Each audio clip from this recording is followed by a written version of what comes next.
Okay, എല്ലാവർക്കും നമസ്കാരം.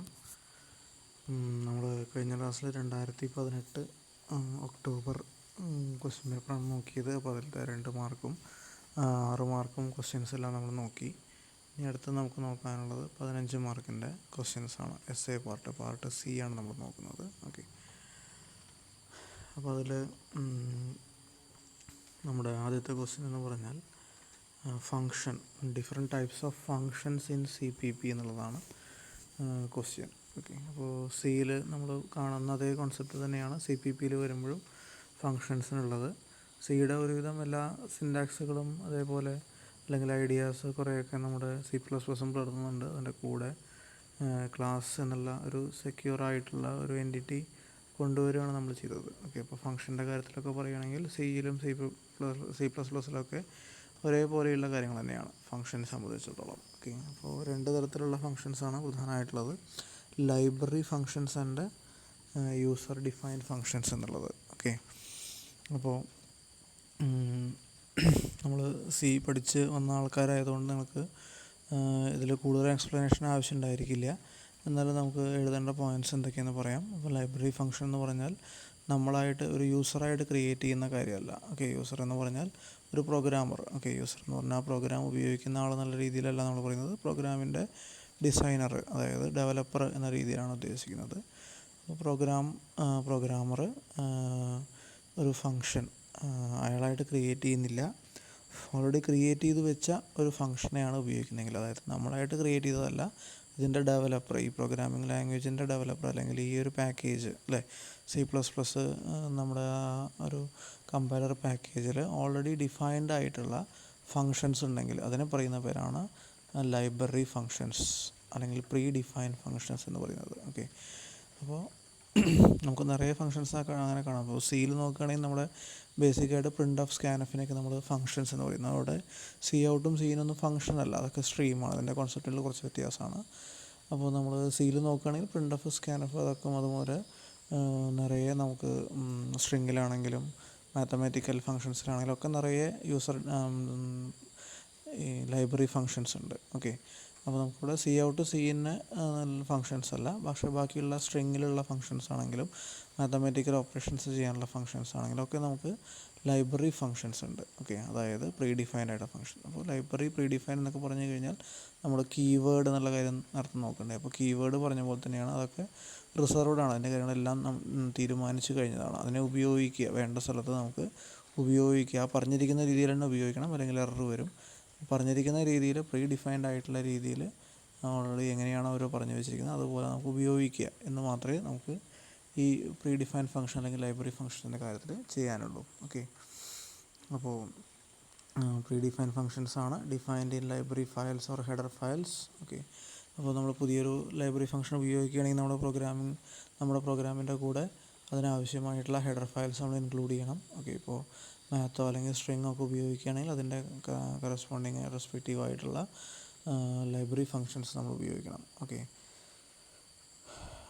Mathematical library functions sine, cos, log, absolute value ഒക്കെ കാണാനുള്ള മാത്തമാറ്റിക്കൽ ഫങ്ഷൻസ് നമുക്ക് ഉപയോഗിക്കാം. അപ്പോൾ അതിൻ്റെ അപ്രോപ്രിയേറ്റ് ആയിട്ടുള്ള ഹെഡർ ഫയൽസും കൂടി നമ്മൾ അതിലേക്ക് ആഡ് ചെയ്യണം. അതുപോലെ സ്ട്രിങ് നമ്മൾ സിയിൽ തന്നെ പഠിച്ചിട്ടുണ്ട്. സ്ട്രിങ് ലെങ്ത്ത് കാണാൻ, കോപ്പി ചെയ്യാൻ, കമ്പയർ ചെയ്യാൻ. ഓക്കെ, അപ്പോൾ അതിനൊക്കെയുള്ള ലൈബ്രറി ഫങ്ഷൻസാണ്. ഇതിൻ്റെ ഒന്നും കോഡ് നമ്മൾ എഴുതേണ്ട ആവശ്യമില്ല. ജസ്റ്റ് ഈ ഫങ്ഷൻസിനെ കോൾ ചെയ്താൽ മതി കൃത്യമായ ആർഗ്യുമെൻറ്റ്സ് വെച്ചിട്ട്. അതിൻ്റെ സിൻറ്റാക്സിൽ എങ്ങനെയാണോ എത്ര ആർഗ്യുമെൻറ്റ്സ് ആണോ ഉദ്ദേശിക്കുന്നത്. ഇപ്പോൾ സ്ട്രിങ് ലെങ്ത് ആണെങ്കിൽ ഒറ്റൊരു ആർഗ്യുമെൻറ്റിൻ്റെ ആവശ്യമുള്ളൂ. കോപ്പി ആണെങ്കിൽ 2 വേണം. കമ്പാരിസൺ ആണെങ്കിലും 2 സ്ട്രിങ്ങുകൾ വേണം. ഓക്കെ, അപ്പോൾ എന്താണ് അതിൻ്റെ സിൻറ്റാക്സ്, അതിനനുസരിച്ച് ആ ഫങ്ഷൻസിനെ ജസ്റ്റ് കോൾ ചെയ്യാൻ മാത്രമേ വേണ്ടൂ. ഓക്കെ, അപ്പോൾ സാധാരണ ഒരു യൂസർ ഡിഫൈൻ ഫങ്ഷൻ ആകുമ്പോൾ നമ്മളതിനെ ഡിക്ലെയർ ചെയ്യണം, പിന്നെ ഡിഫൈൻ ചെയ്യണം, എന്നിട്ട് വേണം അതിനെ കോൾ ചെയ്യാൻ. ഓക്കെ, ഇവിടെ ഡിക്ലറേഷനും ഡെഫിനിഷനും ആവശ്യമില്ല. അതൊക്കെ ഓൾറെഡി ഡിഫൈൻഡ് ആണ്, പ്രീവിയസ്ലി തന്നെ ഡിക്ലെയർ ചെയ്ത് വെച്ചതാണ്. നമ്മൾ ചെയ്യേണ്ട ആവശ്യമില്ല. ജസ്റ്റ് അതിനെ ഉപയോഗിക്കുക, കോൾ ചെയ്യാൻ മാത്രമേ നമുക്ക് ചെയ്യേണ്ട ആവശ്യമുള്ളൂ. ഓക്കെ, അപ്പോൾ ഇതിനെയാണ് നമ്മൾ ലൈബ്രറി ഫങ്ഷൻ എന്ന് പറയുക. ഓക്കെ, അങ്ങനെ അല്ലാതെ നമ്മുടെ പ്രോഗ്രാമിൽ ക്രിയേറ്റ് ചെയ്തിട്ടുള്ള കസ്റ്റമൈസ്ഡ് ആയിട്ടുള്ള എല്ലാ ഫങ്ഷൻസിനെയും നമ്മൾ യൂസർ ഡിഫൈൻ ഫങ്ഷൻസ് എന്നാണ് പറയുക. ഓക്കെ, അപ്പോൾ ഏതൊരു യൂസർ ഡിഫൈൻ ഫങ്ഷൻ നമ്മൾ ഓൾറെഡി കണ്ടതുപോലെ ഫങ്ഷൻ്റെ ഡിക്ലറേഷൻ വേണം, ഡെഫിനിഷൻ വേണം, അതിൻ്റെ കോൾ വേണം. അതിൻ്റെ സിൻറ്റാക്സ് നമ്മൾ ഓൾറെഡി കണ്ടത് തന്നെയാണ്. ഫംഗ്ഷൻ ഡിക്ലറേഷനിൽ ഡാറ്റ ടൈപ്പ് പറയണം, ഫംഗ്ഷൻ നെയിം പറയണം, ആർഗ്യുമെൻസിൻ്റെ ടൈപ്പും നമ്പറും പറയണം. ആർഗ്യുമെൻറ്റ്സ് കൃത്യമായി പറയണമെന്നില്ല. ഫംഗ്ഷൻ ഡെഫിനിഷനിൽ ഈ പറഞ്ഞ പോലെ റിട്ടേൺ ടൈപ്പ് വേണം, ഫംഗ്ഷൻ നെയിം വേണം, ഫോർമൽ പാരാമീറ്റേഴ്സ് വേണം. അതിന് ശേഷം കേളി ബ്രാക്കറ്റ് ഓപ്പൺ ചെയ്ത് ഫംഗ്ഷൻ ബോഡി നമ്മൾ എഴുതുക, കേളി ബ്രാക്കറ്റ് വെച്ച് അവസാനം ക്ലോസ് ചെയ്യുക. ഓക്കെ. ഫംഗ്ഷൻ കോളിൽ ഫംഗ്ഷൻ്റെ പേരും ആക്ച്വൽ ആർഗ്യുമെൻറ്റ്സും പാസ് ചെയ്യുന്ന ആർഗ്യുമെൻറ്റ്സും മാത്രമേ ആവശ്യമുള്ളൂ, ഒരു സെമി കോളനും. ഓക്കെ. ഫംഗ്ഷൻ ഡിക്ലറേഷൻ അല്ലെങ്കിൽ ഫംഗ്ഷൻ പ്രോട്ടോടൈപ്പിങ്ങിലും അവസാനം ഒരു സെമി കോളൻ ഉണ്ട്. ഫംഗ്ഷൻ ഡെഫിനിഷനിൽ ഫംഗ്ഷൻ നെയിം കഴിഞ്ഞ് ആർഗ്യുമെൻറ്റ്സ് ലിസ്റ്റ് ചെയ്തതിനു ശേഷം കേളി ബ്രാക്കറ്റാണ്, സെമി കോളൻ അല്ല. കേളി ബ്രാക്കറ്റിൻ്റെ ആ പെയറിൻ്റെ ഇടയിലാണ് നമ്മൾ നമ്മുടെ ഫംഗ്ഷൻ്റെ ബോഡി എഴുതേണ്ടത്. ഫംഗ്ഷൻ എന്ത് വർക്കാണ് ചെയ്യുന്നത് ആ വർക്ക് ചെയ്യാനുള്ള എക്സിക്യൂട്ടബിൾ സ്റ്റേറ്റ്മെൻറ്റ്സ് ആണ് നമ്മൾ എഴുതേണ്ടത്. ഓക്കെ. അപ്പോൾ ഇതാണ് നമ്മുടെ ഒരു C++ലുള്ള ഫങ്ഷൻസിൻ്റെ ടൈപ്പ് എന്ന് പറഞ്ഞാൽ ലൈബ്രറി അല്ലെങ്കിൽ പ്രീ ഡിഫൈൻ ഫങ്ഷൻസും യൂസർ ഡിഫൈൻ ഫങ്ഷൻസും. അപ്പം നമ്മുടെ സിയിലാണെങ്കിലും C++ലാണെങ്കിലും ജാവയിലാണെങ്കിലും ഒക്കെ നമുക്കറിയാം ഫങ്ഷൻസാണ് ഏറ്റവും പ്രധാനപ്പെട്ട പോയിൻ്റുകൾ എന്ന് പറഞ്ഞാൽ. സിയിൽ നമ്മൾ മുഴുവൻ ഫംഗ്ഷൻ ഓറിയൻറ്റഡ് ആയിരുന്നു, നമ്മൾ പ്രൊസീജിയർ ഓറിയൻറ്റഡ് അല്ലെങ്കിൽ ഫംഗ്ഷൻ ഓറിയൻറ്റഡ് എന്നാണ് സി പ്രോഗ്രാമിംഗ് ലാംഗ്വേജിനെ പറയുന്നത്. അപ്പോൾ നമുക്ക് അതിൽ ഡേറ്റയും ഫംഗ്ഷനെയൊക്കെ നമുക്ക് തോന്നുന്ന ഫ്രീഡം കൊടുത്തിട്ട് വിട്ട് കഴിഞ്ഞാൽ അതിൽ സെക്യൂരിറ്റി കൺസേൺസ് ഉണ്ട്. അപ്പോൾ അതുകൊണ്ടാണ് നമ്മൾ C++ലേക്ക് കൊണ്ടുവരുമ്പോൾ അതിനൊക്കെ ഒരു ചട്ടക്കൂടിനുള്ളിലേക്ക്, ഒരു ക്ലാസ്സിൻ്റെ ഉള്ളിലേക്ക്, ഒരു പ്രൊട്ടക്റ്റഡ് ആയിട്ടുള്ള എൻവയോൺമെൻറ്റിനുള്ളിലേക്ക് നമ്മൾ കൊണ്ടുവരുന്നത്. ഓക്കെ. അപ്പോൾ ആ ഒരു മാറ്റം മാത്രമേ ഉള്ളൂ, അല്ലാണ്ട് ഫംഗ്ഷനും അതിൻ്റെ ബേസിക് ആയ കാര്യങ്ങളെല്ലാം സെയിം തന്നെയാണ്. ഓക്കെ. അപ്പോൾ ഫംഗ്ഷനിലാണ് നമ്മളെല്ലാ നമ്മുടെ പ്രോഗ്രാമിൻ്റെ വർക്ക് എന്ന് പറഞ്ഞാൽ എല്ലാം ഫംഗ്ഷനിലായിരിക്കും. ഓക്കെ. നമുക്ക് മെയിൻ എന്നൊരു ഫംഗ്ഷൻ എഴുതാതെ C++ഓ അല്ലെങ്കിൽ ജാവയിലോ സിയിലോ പ്രോഗ്രാംസ് എഴുതാൻ തൽക്കാലം നിവൃത്തിയില്ല. അപ്പോൾ നമുക്ക് മെയിൻ എന്നുള്ളൊരു മിനിമം ഫംഗ്ഷനിലും ഉണ്ടാവും. പിന്നെ നമുക്ക് യൂസർ ഡിഫൈൻ ഫംഗ്ഷൻസ് ഉപയോഗിക്കാം, ആവശ്യമാണെങ്കിൽ ലൈബ്രറി ഫംഗ്ഷൻസും നമുക്ക് ഉപയോഗിക്കാം. ഓക്കെ. അത്രയാണ് ഫംഗ്ഷൻസിനെ പറ്റി പറയാനുള്ളത്. ഇനി അടുത്തത് മെമ്മറി മാനേജ്മെൻ്റ് ആണ്. C++ൽ നമ്മൾ പ്രത്യേകമായി ഉപയോഗിക്കുന്ന C++ൽ വരുന്ന പുതിയ 2 കീവേഡുകളാണ് ന്യൂ, ഡിലീറ്റ് എന്ന് പറയുന്ന 2 കാര്യങ്ങൾ. ഓക്കെ. അപ്പോൾ നമ്മൾ സിയിൽ നോക്കുകയാണെങ്കിൽ നിങ്ങൾ ചിലപ്പോൾ ആ പോർഷനൊന്നും നിങ്ങൾ ചിലപ്പോൾ കവർ ചെയ്യാൻ പറ്റിയിട്ടുണ്ടാവില്ല. അപ്പോൾ അതിൽ നമ്മൾ മലോക്ക് എന്നൊരു സംഗതി ഉപയോഗിക്കണം, memory allocation. Okay. C Alok, D Alok എന്നൊക്കെ പറയുന്ന മെമ്മറി അലോക്കേഷന് വേണ്ടി ഉപയോഗിക്കുന്ന ഫങ്ഷൻസ് ഉണ്ട്. ഓക്കെ. ഇവിടെ നമ്മൾ 2 ഫങ്ഷൻസ് ആയിട്ടല്ല നമ്മൾ ചെയ്യുന്നത്, അതിനെ കീവേഡ്സ് ആയിട്ടാണ് ചെയ്യുന്നത്. ന്യൂ, ഡിലീറ്റ് എന്ന് പറയുന്ന 2 കീവേഡ് ഉപയോഗിച്ചിട്ടാണ്. ഒന്ന് ന്യൂ ഉപയോഗിച്ച് ക്രിയേറ്റ് ചെയ്യും, ഡിലീറ്റ് ഉപയോഗിച്ച് അതിനെ ഡിസ്ട്രോയ് ചെയ്യും. ഓക്കെ. അപ്പോൾ എന്താ അവർ ചെയ്യുന്നതെങ്കിൽ നമ്മൾ മെമ്മറി അലോക്കേറ്റ് ചെയ്യണം. അപ്പോൾ എന്താ ഈ പുതിയതായിട്ടൊരു മെമ്മറി അലോക്കേഷൻ എന്ന് ചോദിച്ചു കഴിഞ്ഞാൽ നമുക്ക് 2 തരത്തിലുള്ള മെമ്മറി അലോക്കേഷൻ ഉണ്ട്. സ്റ്റാറ്റിക്കായിട്ടും മെമ്മറി അലോക്കേറ്റ് ചെയ്യാം, ഡൈനാമിക്കായിട്ടും മെമ്മറി അലോക്കേറ്റ് ചെയ്യാം. ഓക്കെ. ശരിക്കും പറഞ്ഞാൽ ഈ ഡൈനാമിക് മെമ്മറി അലോക്കേഷൻ്റെ ആപ്ലിക്കേഷൻ വരുന്നത് അടുത്ത സെമസ്റ്ററിലാണ്. ഡാറ്റാ സ്ട്രക്ചേഴ്സ് എന്നുള്ള സബ്ജക്റ്റിലാണ് ഏറ്റവും കൂടുതൽ മെമ്മറി അലോക്കേഷൻ, ഈ ഡൈനാമിക് മെമ്മറി അലോക്കേഷൻ എന്നുള്ള ഈ ന്യൂ എന്നുള്ള കീവേഡ്, അതുപോലെ ഡിലീറ്റ് എന്നുള്ള കീവേഡിൻ്റെയൊക്കെ ആപ്ലിക്കേഷൻസ് ഏറ്റവും കൂടുതൽ വരുന്നത് അടുത്ത സെമസ്റ്ററിലെ ഡാറ്റാ സ്ട്രക്ചേഴ്സ് എന്നുള്ള പേപ്പറിലാണ്. ഓക്കെ. ടെംപ്ലേറ്റും ഏറ്റവും കൂടുതൽ നമ്മൾ ഉപയോഗിക്കുന്നത് ഈ ഒരു സബ്ജക്റ്റിലാണ്. ഓക്കെ. അപ്പോൾ നമ്മളിതിൽ ചെയ്യുന്നത് ഞാൻ പറഞ്ഞു സ്റ്റാറ്റിക്കും ഡൈനാമിക്കും ആയിട്ടുള്ള മെമ്മറി അലോക്കേഷൻസ് ഉണ്ട്. എന്ന് പറഞ്ഞാൽ നമ്മളൊരു സെർച്ചൊരു വേരിയബിൾ ക്രിയേറ്റ് ചെയ്യുന്നു, ഇൻഡ് എ എന്നുള്ളൊരു വേരിയബിൾ നമ്മൾ ക്രിയേറ്റ് ചെയ്യണം. അപ്പോൾ വേരിയബിൾ ക്രിയേറ്റ് ചെയ്യുമ്പോൾ അതിൻ്റെ മെമ്മറി അലോക്കേഷൻ എന്ന് പറഞ്ഞാൽ സ്റ്റാറ്റിക്കാണ്. അതായത് നമ്മൾ പ്രോഗ്രാം എഴുതി ഇൻഡ് എ എന്ന് എഴുതി അല്ലേ, അപ്പോൾ ആ സമയത്ത് തന്നെ അതിനെ കമ്പയർ ചെയ്യുമ്പോൾ തന്നെ എന്ത് സംഭവിക്കും, എ എന്നുള്ളൊരു ഇൻറ്റിജർ വാല്യൂ ആണ്. അപ്പോൾ 2 ബൈറ്റ് അതിന് വേണ്ടി സ്റ്റോർ ചെയ്ത് വയ്ക്കും. ഒരു വേരിയബിളോ 2 വേരിയബിളോ ഒരു 5 വേരിയബിളൊക്കെ ആണെങ്കിൽ നമുക്ക് വലിയ വിഷയം, നമുക്ക് സ്റ്റാറ്റിക് മെമ്മറി അലോക്കേഷനിൽ വലിയ വിഷയമില്ല, അത് ഉപയോഗിച്ചില്ലെങ്കിലും. സ്റ്റാറ്റിക്കിനെയും ഡൈനാമിക്കിനെയും വ്യത്യാസം പറയുമ്പോൾ ഏറ്റവും പ്രധാനപ്പെട്ടത് സ്റ്റാറ്റിക് എന്ന് പറഞ്ഞാൽ നമ്മൾ ക്രിയേറ്റ് ചെയ്ത് കഴിഞ്ഞാൽ അതിനെ ഉപയോഗിച്ചില്ലയോ ആ മെമ്മറി അവിടെ റിസർവ്ഡ് ആയിരിക്കും. ഓക്കെ. ഡൈനാമിക് എന്ന് പറഞ്ഞാൽ അങ്ങനെയല്ല, നമുക്ക് ആവശ്യത്തിനനുസരിച്ച് നമുക്ക് ക്രിയേറ്റ് ചെയ്താൽ മതി, ആവശ്യം കഴിഞ്ഞാൽ നമുക്കതിനെ ഡിലീറ്റ് ചെയ്യാം. അപ്പോൾ മോർ എഫിഷ്യൻ്റ് ആയിട്ടുള്ളൊരു മെമ്മറി മാനേജ്മെൻറ്റ് ടെക്നിക്കാണ് dynamic memory management, dynamic memory allocation എന്ന് പറയുന്നത്. ഓക്കെ. സ്റ്റാറ്റിക്കായിട്ട് എന്ന് പറഞ്ഞാൽ നമ്മൾ പ്രോഗ്രാം എഴുതുമ്പോൾ തന്നെ കമ്പൈൽ ടൈമിൽ തന്നെ മെമ്മറി അലോക്കേറ്റ് ആവുന്ന തരത്തിലുള്ള മെമ്മറി മാനേജ്മെൻറ്റാണ് സ്റ്റാറ്റിക് മെമ്മറി മാനേജ്മെൻറ്റ് എന്ന് പറഞ്ഞാൽ. ഓക്കെ. നമ്മൾ ഇതുവരെ ചെയ്തിട്ടുള്ള പ്രോഗ്രാമുകളിലൊക്കെ സ്റ്റാറ്റിക് മെമ്മറി മാനേജ്മെൻറ്റ് ആണ് നമ്മൾ ഉപയോഗിച്ചിട്ടുള്ളത്. ഇപ്പോൾ ഇൻഡ് ചെയ്യുന്നതുകൊണ്ട് ക്രിയേറ്റ് ചെയ്തു, അപ്പോൾ 2 ബൈറ്റ് ആ എനെ നമ്മൾ പ്രോഗ്രാമിൽ ഉപയോഗിച്ചിട്ടില്ലെങ്കിലും ആ 2 ബൈറ്റ്സ് അവിടെ റിസർവ്ഡ് ആയിരിക്കും. അപ്പോൾ സത്യം പറഞ്ഞാൽ ആ 2 ബൈറ്റ്സ് വേസ്റ്റാണ്. ഓക്കെ. അപ്പോൾ നമ്മൾ ഒരു വേരിയബിളിൻ്റെ 2 വേരിയബിളിൻ്റെ കാര്യത്തിലൊന്നും നമുക്ക് അത്രയധികം വ്യാകുലപ്പെടാനില്ല. പക്ഷേ ഒരു വലിയൊരു സൈസുള്ള ഒരു അറേ ഒക്കെ വരികയാണെങ്കിൽ സ്ട്രക്ചർ അങ്ങനെയുള്ള കൂടുതൽ മെമ്മറി കൺസ്യൂം ചെയ്യുന്ന കൺസ്ട്രക്റ്റുകൾ വരുമ്പോഴാണ് കൂടുതൽ പ്രശ്നം. അതിലിപ്പോൾ നമ്മൾ വലിയൊരു പ്രോഗ്രാം, വലിയൊരു കാര്യം നമ്മൾ ചെയ്യുമ്പോൾ ചിലപ്പോൾ നമുക്ക് ചില സമയത്ത് 1000 അറേ ഇൻഡെക്സുകൾ വരെ ഉപയോഗിക്കേണ്ടി വന്നേക്കാം. അറേയിൽ 1000 എലമെൻറ്റ്സ് വരെ ഒരേ സമയം എൻ്റർ ചെയ്യേണ്ടി വന്നേക്കാം. മാക്സിമം അതാണ് വരാനുള്ള ചാൻസ് ഉണ്ട്. എങ്കിൽ നമുക്ക് പ്രോഗ്രാം എഴുതുമ്പോൾ A(1000) എന്ന് എഴുതാണ്ട് നിവൃത്തിയില്ല. കാരണം ഏതെങ്കിലും ഒരു പോയിന്റിൽ 1000 എലമെൻറ്റ്സ് വരുമ്പോൾ ആ 1000 എലമെൻറ്റ്സിനെ അക്കോമഡേറ്റ് ചെയ്യാൻ നമ്മുടെ അറേ റെഡി ആയിരിക്കണം. ഓക്കെ, അത് വളരെ റെയറായിട്ടേ വരുള്ളൂ എന്ന് പറഞ്ഞിട്ട് കാര്യമില്ല. ചിലപ്പോൾ 1000 എലമെൻറ്റ്സ് വരുന്നത് ചിലപ്പോൾ ഒറ്റൊരു സമയത്താവും. ബാക്കിയുള്ള സമയത്ത് ചിലപ്പോൾ 2, 3 അല്ലെങ്കിൽ 10, 20 ഏറിയ 100 എലമെൻറ്റ്സേ വരുന്നുണ്ടാവുള്ളൂ. അപ്പോൾ അങ്ങനെ മോസ്റ്റ് ഓഫ് ദ ടൈം എന്ത് സംഭവിക്കും, ആ 100 എലമെൻറ്റ്സാണ് നമ്മൾ ഉപയോഗിക്കുന്നതെങ്കിൽ ബാക്കിയുള്ള 900 മെമ്മറി ലൊക്കേഷൻസും വെറുതെ വേസ്റ്റായി കിടക്കുകയാണ്. അതിനെ നമ്മുടെ പ്രോഗ്രാമിനോ അല്ലെങ്കിൽ ഓപ്പറേറ്റിംഗ് സിസ്റ്റത്തിനോ ഒന്നും വേറൊരു കാര്യത്തിനും വേണ്ടി ഉപയോഗിക്കാൻ പറ്റില്ല. അതാണ് സ്റ്റാറ്റിക് മെമ്മറി അലൊക്കേഷൻ്റെ ഒരു ദൂഷ്യം എന്ന് പറഞ്ഞു കഴിഞ്ഞാൽ. ഓക്കെ, വളരെ സിമ്പിളാണ്, പക്ഷേ അതിൻ്റെ പ്രശ്നം എന്ന് പറഞ്ഞാൽ ഇതാണ്, മെമ്മറി വേസ്റ്റ് ഉണ്ടാകാനുള്ള ചാൻസ് ഉണ്ട്. അത് കുറച്ച് വലിയ നമ്മൾ അറേ അല്ലെങ്കിൽ സ്ട്രക്ചർ പോലെയുള്ള കൂടുതൽ സ്പേസ് കൺസ്യൂമിങ് ആയിട്ടുള്ള കൺസ്ട്രക്ടർസ് ഉപയോഗിക്കുമ്പോഴാണ് നമുക്ക് അതിൻ്റെ എഫക്റ്റ് കൂടുതലായിട്ട് അറിയുക. ഓക്കെ, ചെറിയൊരു ഒരു വേരിയബിളോ 2 വേരിയബിളോ ഉപയോഗിക്കുമ്പോൾ നമുക്ക് കുഴപ്പമില്ല. നമ്മൾ അനാവശ്യമായിട്ട് ചിലപ്പോൾ ആദ്യം തന്നെ നിങ്ങൾ ചിലപ്പോൾ അങ്ങനെ ഒരു ഫോളോ ചെയ്യുന്നുണ്ടായിരിക്കും. ആദ്യം പ്രോഗ്രാം ചെയ്യുമ്പോൾ തന്നെ കുറേ വേരിയബിൾസാണ് ഡിക്ലെയർ ചെയ്തത്. A, B, C, I, J, K എന്നൊക്കെ കൊണ്ടാണ് ക്രിയേറ്റ് ചെയ്തിടും. ചിലർ അങ്ങനെയാണ് ചെയ്യുക. അങ്ങനെ ചെയ്തതിന് ശേഷം അതിൽ ചിലപ്പോൾ 2-3 വേരിയബിൾ ഉപയോഗിക്കുന്നുണ്ടാവുള്ളൂ, ബാക്കി ഉപയോഗിക്കുന്നുണ്ടാവില്ല. എങ്കിലും ആ വേരിയബിൾസ് അവിടെ ഉണ്ടാവും, അത് സ്പേസ് ഓക്യുപ്പൈ ചെയ്തിരിക്കും. ഓക്കെ, അപ്പോൾ അതിലൊന്നും നമുക്ക് വലിയ പ്രശ്നങ്ങൾ പറയാനില്ല. പക്ഷേ ഈ പറഞ്ഞ പോലെ അറേയോ സ്ട്രക്ചറോ പോലെയുള്ള വലിയ മെമ്മറി ആവശ്യമായിട്ടുള്ള ഡാറ്റ ടൈപ്പുകൾ അല്ലെങ്കിൽ ഡാറ്റ സ്ട്രക്ചേഴ്സ് വരുമ്പോഴാണ് അവിടെ മെമ്മറി വേസ്റ്റേജ് ഉണ്ടാവാനുള്ള സാധ്യത കൂടുതൽ. ഓക്കെ, അപ്പോൾ അങ്ങനെയുള്ള സ്ഥലത്ത് നമുക്ക് വളരെ എഫിഷ്യൻ്റായിട്ട് ഉപയോഗിക്കാൻ പറ്റുന്ന ഒരു മെമ്മറി മാനേജ്മെൻറ്റ് ടെക്നിക്കാണ് ഡൈനാമിക് മെമ്മറി മാനേജ്മെൻറ്റ് എന്ന് പറയുന്നത്. ഓക്കെ, അപ്പോൾ ഈ ഡൈനാമിക് മെമ്മറി എന്ന് പറയുന്ന ഇത് ഉപയോഗിച്ചിട്ട് നമ്മൾ റൺ ടൈമിലാണ്, കമ്പൈൽ ടൈമിലല്ല. റൺ ടൈമിൽ നമ്മൾ ഒരു പ്രാവശ്യം കമ്പൈൽ ടൈമിൽ നമ്മൾ ഒരു പ്രാവശ്യം മാത്രമേ ആ കോഡ് എഴുതിയിട്ടുണ്ടാവുള്ളൂ. പക്ഷേ അത് വീണ്ടും വീണ്ടും വീണ്ടും എക്സിക്യൂട്ട് ചെയ്യുന്നത് എക്സിക്യൂഷൻ ടൈമിലാണ്. ഓക്കെ, അപ്പോൾ നമുക്ക് എത്ര നിങ്ങളിപ്പോൾ ഡാറ്റ സ്ട്രക്ചേഴ്സ് പഠിക്കുമ്പോഴാണ് നിങ്ങൾക്ക് കൂടുതൽ അതിനെപ്പറ്റി ഒരു ഉൾക്കാഴ്ച കിട്ടുക. ഓക്കെ, അപ്പോൾ ജസ്റ്റ് ഇപ്പോൾ പറയുന്നത് മനസ്സിലാക്കാൻ ശ്രമിക്കുക. അപ്പോൾ നമുക്ക് ഇപ്പോൾ തൽക്കാലം ഒരു വേരിയബിൾ വേണം. വളരെ സിമ്പിളായിട്ട് ആലോചിക്കുകയാണെങ്കിൽ ഇപ്പോൾ നമുക്ക് തൽക്കാലം ഒരു വേരിയബിൾ വേണം. അപ്പോൾ നമ്മൾ ഒരു വേരിയബിൾ ക്രിയേറ്റ് ചെയ്യാനുള്ള ഡൈനാമിക് മെമ്മറി അലോക്കേഷൻ ചെയ്യാനുള്ള സ്റ്റേറ്റ്മെൻറ്റ് എന്തായാലും നമ്മൾ എഴുതണം. ഓക്കെ, പിന്നെ നമ്മൾ എന്ത് ചെയ്യും, ലൂപ്പ് ഉപയോഗിച്ച് വീണ്ടും അതിലേക്ക് തന്നെ വരും. വീണ്ടും ഒരു വേരിയബിൾ വേണമെങ്കിൽ വീണ്ടും ആ സ്റ്റേറ്റ്മെൻറ്റ് എക്സിക്യൂട്ട് ചെയ്യും. നമ്മൾ ഒറ്റ പ്രാവശ്യം എഴുതിയിട്ടുള്ളൂ, പക്ഷേ ആ മെമ്മറി മാനേജ്മെൻറ്റ് ചെയ്യാനുള്ള ആ ലൈൻ നമുക്ക് എത്ര പ്രാവശ്യം വേണോ അത്രയും പ്രാവശ്യം വർക്ക് ചെയ്തുകൊണ്ടിരിക്കും. ഓക്കെ, അവർ ലൂപ്പിനുള്ളിൽ ഇട്ടിട്ട് നമുക്ക് വർക്ക് ചെയ്താൽ മതി. അപ്പോൾ നമുക്ക് ഇനിയും വേരിയബിൾ ആവശ്യമാണെങ്കിൽ വീണ്ടും നമ്മൾ ക്രിയേറ്റ് ചെയ്യും, വീണ്ടും ആവശ്യമാണെങ്കിൽ വീണ്ടും ക്രിയേറ്റ് ചെയ്യും. അപ്പോൾ കമ്പൈൽ ടൈമിൽ സത്യം പറഞ്ഞാൽ ഇത് ഒറ്റ പ്രാവശ്യം ഒറ്റൊരു വേരിയബിൾ മാത്രമാണ് ക്രിയേറ്റ് ചെയ്യപ്പെടുന്നത്. പക്ഷേ പിന്നീട് ഓൺ ഡിമാൻഡ് നമ്മൾ എന്ത് ചെയ്യും, കൂടുതൽ വേരിയബിൾസിനെ ക്രിയേറ്റ് ചെയ്യണം. ഓക്കെ, ഡൈനാമിക്കലിയാണ് അവിടെ മെമ്മറി അലോക്കേഷൻ നടക്കുന്നത്, സ്റ്റാറ്റിക്കലി അല്ല. അപ്പോൾ നമ്മുടെ മെമ്മറി മാനേജ്മെൻറ്റ് എന്ന് പറഞ്ഞാൽ വളരെ എഫിഷ്യൻ്റായി നടക്കും.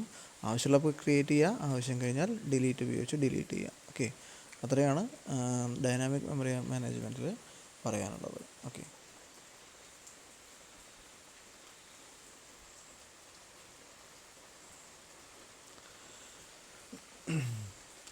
ഇനി അപ്പോൾ ന്യൂ എന്നുള്ള പുതിയൊരു കീവേഡ് പറഞ്ഞു. ഓക്കെ, നമ്മൾ ന്യൂവിനെ ഒരു ഫങ്ഷനായിട്ടല്ല കാണുന്നത്, അതിനെ ഒരു ഓപ്പറേറ്ററായിട്ടാണ് കാണുന്നത്. ഓക്കെ, അപ്പോൾ അതിൻ്റെ ജനറൽ സിൻടാക്സ് എന്ന് പറഞ്ഞാൽ ഒരു pointer variable equal to new data type. അപ്പോൾ എപ്പോഴും മെമ്മറി അലോക്കേഷൻ ചെയ്യുമ്പോൾ നമ്മൾ മെമ്മറി എന്ന് പറയുമ്പോൾ എപ്പോഴും ആലോചിക്കുന്നത് പോയിൻ്ററിനെ പറ്റിയിട്ടാണ്. മെമ്മറി അഡ്രസ്സ് സ്റ്റോർ ചെയ്യുന്ന വേരിയബിളിന് നമ്മൾ പോയിൻ്റർ എന്നാണ് പറയുക. ഓക്കെ, അപ്പോൾ ഒരു പോയിൻ്റർ വേരിയബിളിലേക്കാണ് നമ്മളൊരു മെമ്മറി അലോക്കേഷൻ നടത്തുക. ഓക്കെ, ന്യൂ എന്നുള്ള കീവേഡ് ഉപയോഗിക്കും, ഡാറ്റ ടൈപ്പ് ഏതാ വേണമെങ്കിൽ നമ്മൾ സ്പെസിഫൈ ചെയ്യും. ഓക്കെ, നമ്മൾ ജാവയിലേക്കൊക്കെ എത്തുമ്പോൾ ഒരു ഒബ്ജക്റ്റ് ക്രിയേറ്റ് ചെയ്യാൻ തന്നെ നമ്മൾ ന്യൂ എന്നുള്ള കീവേഡാണ് ഉപയോഗിക്കുക. ഓക്കെ, അപ്പോൾ ഒരു എക്സാമ്പിൾ പറയുകയാണെങ്കിൽ ഒരു പോയിൻ്റർ വേരിയബിൾ എ എന്നുള്ളത് ക്രിയേറ്റ് ചെയ്യാണ്. അത് ഇൻറ്റിജർ ടൈപ്പിലുള്ള ഒന്നിനെ ഡൈനാമിക്കലി ക്രിയേറ്റ് ചെയ്യണം. ഓക്കെ, സ്റ്റാറ്റിക്കലി ക്രിയേറ്റ് ചെയ്യുകയാണെങ്കിൽ *A എന്ന് മാത്രം മതി, ഒരു പ്രശ്നമില്ല. ഡൈനാമിക്കലി ക്രിയേറ്റ് ചെയ്യുമ്പോൾ ന്യൂ എന്നുള്ള കീവേഡും കൂടി വെച്ച് അതിൻ്റെ ഡാറ്റ ടൈപ്പ് ഒരു പ്രാവശ്യം കൂടി പറയണം. *A ഈക്വൽ ടു ന്യൂ ഇൻഡ് എന്ന് പറഞ്ഞു കഴിഞ്ഞാൽ നമുക്കൊരു integer pointer variable dynamically create ചെയ്യാം, സ്റ്റാറ്റിക്കലി അല്ല, ഡൈനാമിക്കലി. ഓക്കെ, ഇനി അതിൻ്റെ റിവേഴ്സ് ആക്ഷനാണ് ഡിലീറ്റിലുള്ളത്. ഡിലീറ്റ് പോയിൻ്റർ വേരിയബിൾ എന്ന് പറയുകയാണെങ്കിൽ ഇപ്പോൾ നമ്മൾ ക്രിയേറ്റ് ചെയ്തു എന്നുള്ള വേരിയബിൾ അതിനെ നമുക്ക് ഡിസ്ട്രോയ് ചെയ്യണമെങ്കിൽ ഡിലീറ്റ് എ എന്ന് മാത്രം അടിച്ചാൽ മതി. ഓക്കെ, അല്ലാണ്ട് സ്റ്റാറോ വേറെ ഒന്നും ചെയ്യേണ്ട ആവശ്യമില്ല. ജസ്റ്റ് ഡിലീറ്റ് എ എന്ന് അടിക്കുക, പോയിൻ്റർ വേരിയബിളിനെ സ്പെസിഫൈ ചെയ്യുക. ഓക്കെ, ഇത്രയാണ് നമ്മുടെ ഡൈനാമിക് മെമ്മറി മാനേജ്മെൻറ്റിനെ പറ്റിയിട്ട് പറയാനുള്ളത്. ഓക്കെ, അപ്പോൾ നമുക്ക് കൂടുതലായിട്ട് നിറയെ പ്രോഗ്രാമുകളും കാര്യങ്ങളൊക്കെ ഡാറ്റാ സ്ട്രക്ചേഴ്സ് എന്നുള്ള സബ്ജക്റ്റിൽ അടുത്തതിലുണ്ട്. അപ്പോൾ ഇതിൻ്റെ ബേസിക് ആയിട്ടുള്ള കാര്യങ്ങൾ, എന്താണ് അതിൻ്റെ ഉദ്ദേശം, എങ്ങനെയാണ് അത് ഉപയോഗിക്കുക എന്നുള്ള കാര്യങ്ങളൊക്കെ മനസ്സിലാക്കി വയ്ക്കുക. അടുത്ത സെമസ്റ്ററിൽ പോകുമ്പോൾ നമുക്ക് പ്രോഗ്രാമിൽ അത് ഉപയോഗിക്കാൻ സാധിക്കും. ഓക്കെ,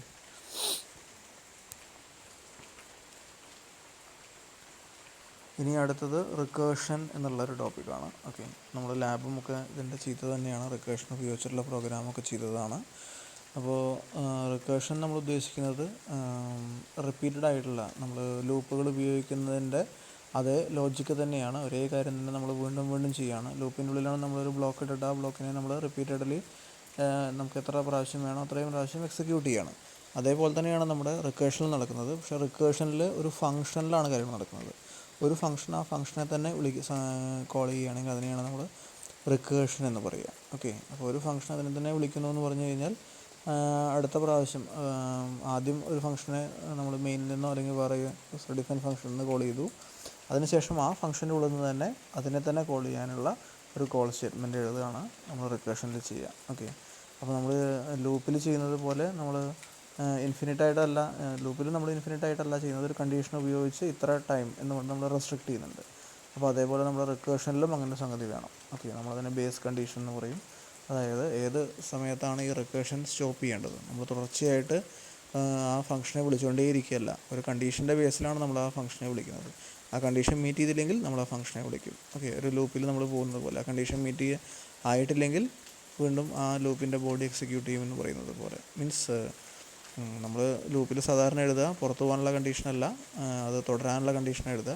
ആ കണ്ടീഷൻ വയലേറ്റ് ചെയ്യുമ്പോഴാണ് ഫംഗ്ഷൻ നമ്മുടെ ലൂപ്പിൻ്റെ പുറത്ത് പോവുക. ഇവിടെ നമ്മൾ നേരെ തിരിച്ചാണ് എഴുതുന്നത് എന്ന് പറഞ്ഞാൽ എങ്ങനെയാണല്ലോ എഴുതാം. ഓക്കെ, സാധാരണ നമ്മൾ എഴുതുമ്പോൾ ലൂപ്പ് നിർത്താനുള്ള കണ്ടീഷൻ എഴുതാം, അല്ല എങ്കിൽ നമ്മൾ വീണ്ടും വീണ്ടും റിക്കേഷൻ അതേ ഫംഗ്ഷനെ തന്നെ വീണ്ടും വീണ്ടും കോൾ ചെയ്തുകൊണ്ടിരിക്കും. ഓക്കെ, ഇപ്പോൾ നമ്മൾ ഇൻഫിനിറ്റ് ലൂപ്പിൽ ആവാതിരിക്കാൻ വേണ്ടി നമ്മൾ ശ്രദ്ധിക്കണം. അതായത് റിക്കേഷൻ ഇൻഫിനിറ്റായിട്ട് പോകാൻ പാടില്ല. അപ്പോൾ അതുകൊണ്ട് ആ ഫംഗ്ഷന് ആർഗ്യുമെൻറ്റ്സ് എന്തെങ്കിലും ഉണ്ടാവും. റിക്കേഷൻ ചെയ്യുമ്പോൾ എപ്പോഴും ആ ഫംഗ്ഷൻ ആർഗ്യുമെൻ്റ് ഉണ്ടായിരിക്കും. ഓക്കെ, അല്ലെങ്കിൽ നോർമലി നമുക്ക് ബുദ്ധിമുട്ടുള്ള കാര്യമാണ്. അപ്പോൾ ആ ഫംഗ്ഷൻ്റെ ആർഗ്യുമെൻറ്റിൻ്റെ വാല്യൂ മാറിക്കൊണ്ടിരിക്കും. ഇപ്പോൾ ലൂപ്പ് വേരിയബിളിൻ്റെ വാല്യൂ മാറിക്കൊണ്ടിരിക്കുന്നത് പോലെ ആ ഫംഗ്ഷൻ്റെ ആർഗ്യുമെൻറ്റിൻ്റെ വാല്യൂ തുടർച്ചയായിട്ട് മാറിക്കൊണ്ടിരിക്കും. നമ്മളെപ്പോഴും കാണുന്നൊരു എക്സാമ്പിൾ ഫാക്ടോറിയൽ കാണുക എന്നുള്ളതാണ് ഏറ്റവും പ്രധാനപ്പെട്ട. നമ്മളെപ്പോഴും റിക്കേഷൻ എന്ന് പറഞ്ഞു കഴിഞ്ഞാൽ എപ്പോഴും പെട്ടെന്ന് ഓർക്കുന്ന ഒരു എക്സാമ്പിൾ ഫാക്ടോറിയൽ കാണുക എന്നുള്ളതാണ്. അപ്പോൾ ഫാക്ടോറിയൽ ഓഫ് നമ്മൾ സാധാരണ ഒരു ഫോർമുല എഴുതുമ്പോൾ ഫാക്ടോറിയൽ ഓഫ് 5 ഈക്വൽ ടു 1 × 2 × 3 × 4 × 5 എന്ന് നമ്മൾ സാധാരണ എഴുതുക. ഓക്കെ, അപ്പോൾ അതിനെ അങ്ങനെ അല്ലാതെ ഇങ്ങനെ റിക്കേഴ്സീവായിട്ട് എഴുതാം. ഓക്കെ, എന്താ എഴുതാന്നുണ്ടെങ്കിൽ ഇപ്പോൾ 5 ആണെങ്കിൽ 5 × ഫാക്ടോറിയൽ ഓഫ് 4 എന്ന് എഴുതാം. ഫാക്ടോറിയൽ ഓഫ് 4നെ 4 × ഫാക്ടോറിയൽ ഓഫ് 3 എന്ന് എഴുതാം. അതുപോലെ ഫാക്ടോറിയൽ ഓഫ് 3നെ 3 × ഫാക്ടോറിയൽ ഓഫ് 2 എന്ന് എഴുതാം. ഫാക്ടോറിയൽ ഓഫ് 2നെ 2 × ഫാക്ടോറിയൽ ഓഫ് 1 എന്ന് എഴുതാം. അതേപോലെ ഫാക്ടോറിയൽ ഓഫ് 1നെ 1 × ഫാക്ടോറിയൽ ഓഫ് 0. ഫാക്ടോറിയൽ ഓഫ് 0 എന്നുള്ളത് 1 ആണെന്ന് നമുക്കറിയാം. മാത്തമാറ്റിക്കലി ഫാക്ടോറിയൽ ഓഫ് 0 ഫാക്ടോറിയൽ എന്ന് പറഞ്ഞാൽ 1 ആണ്.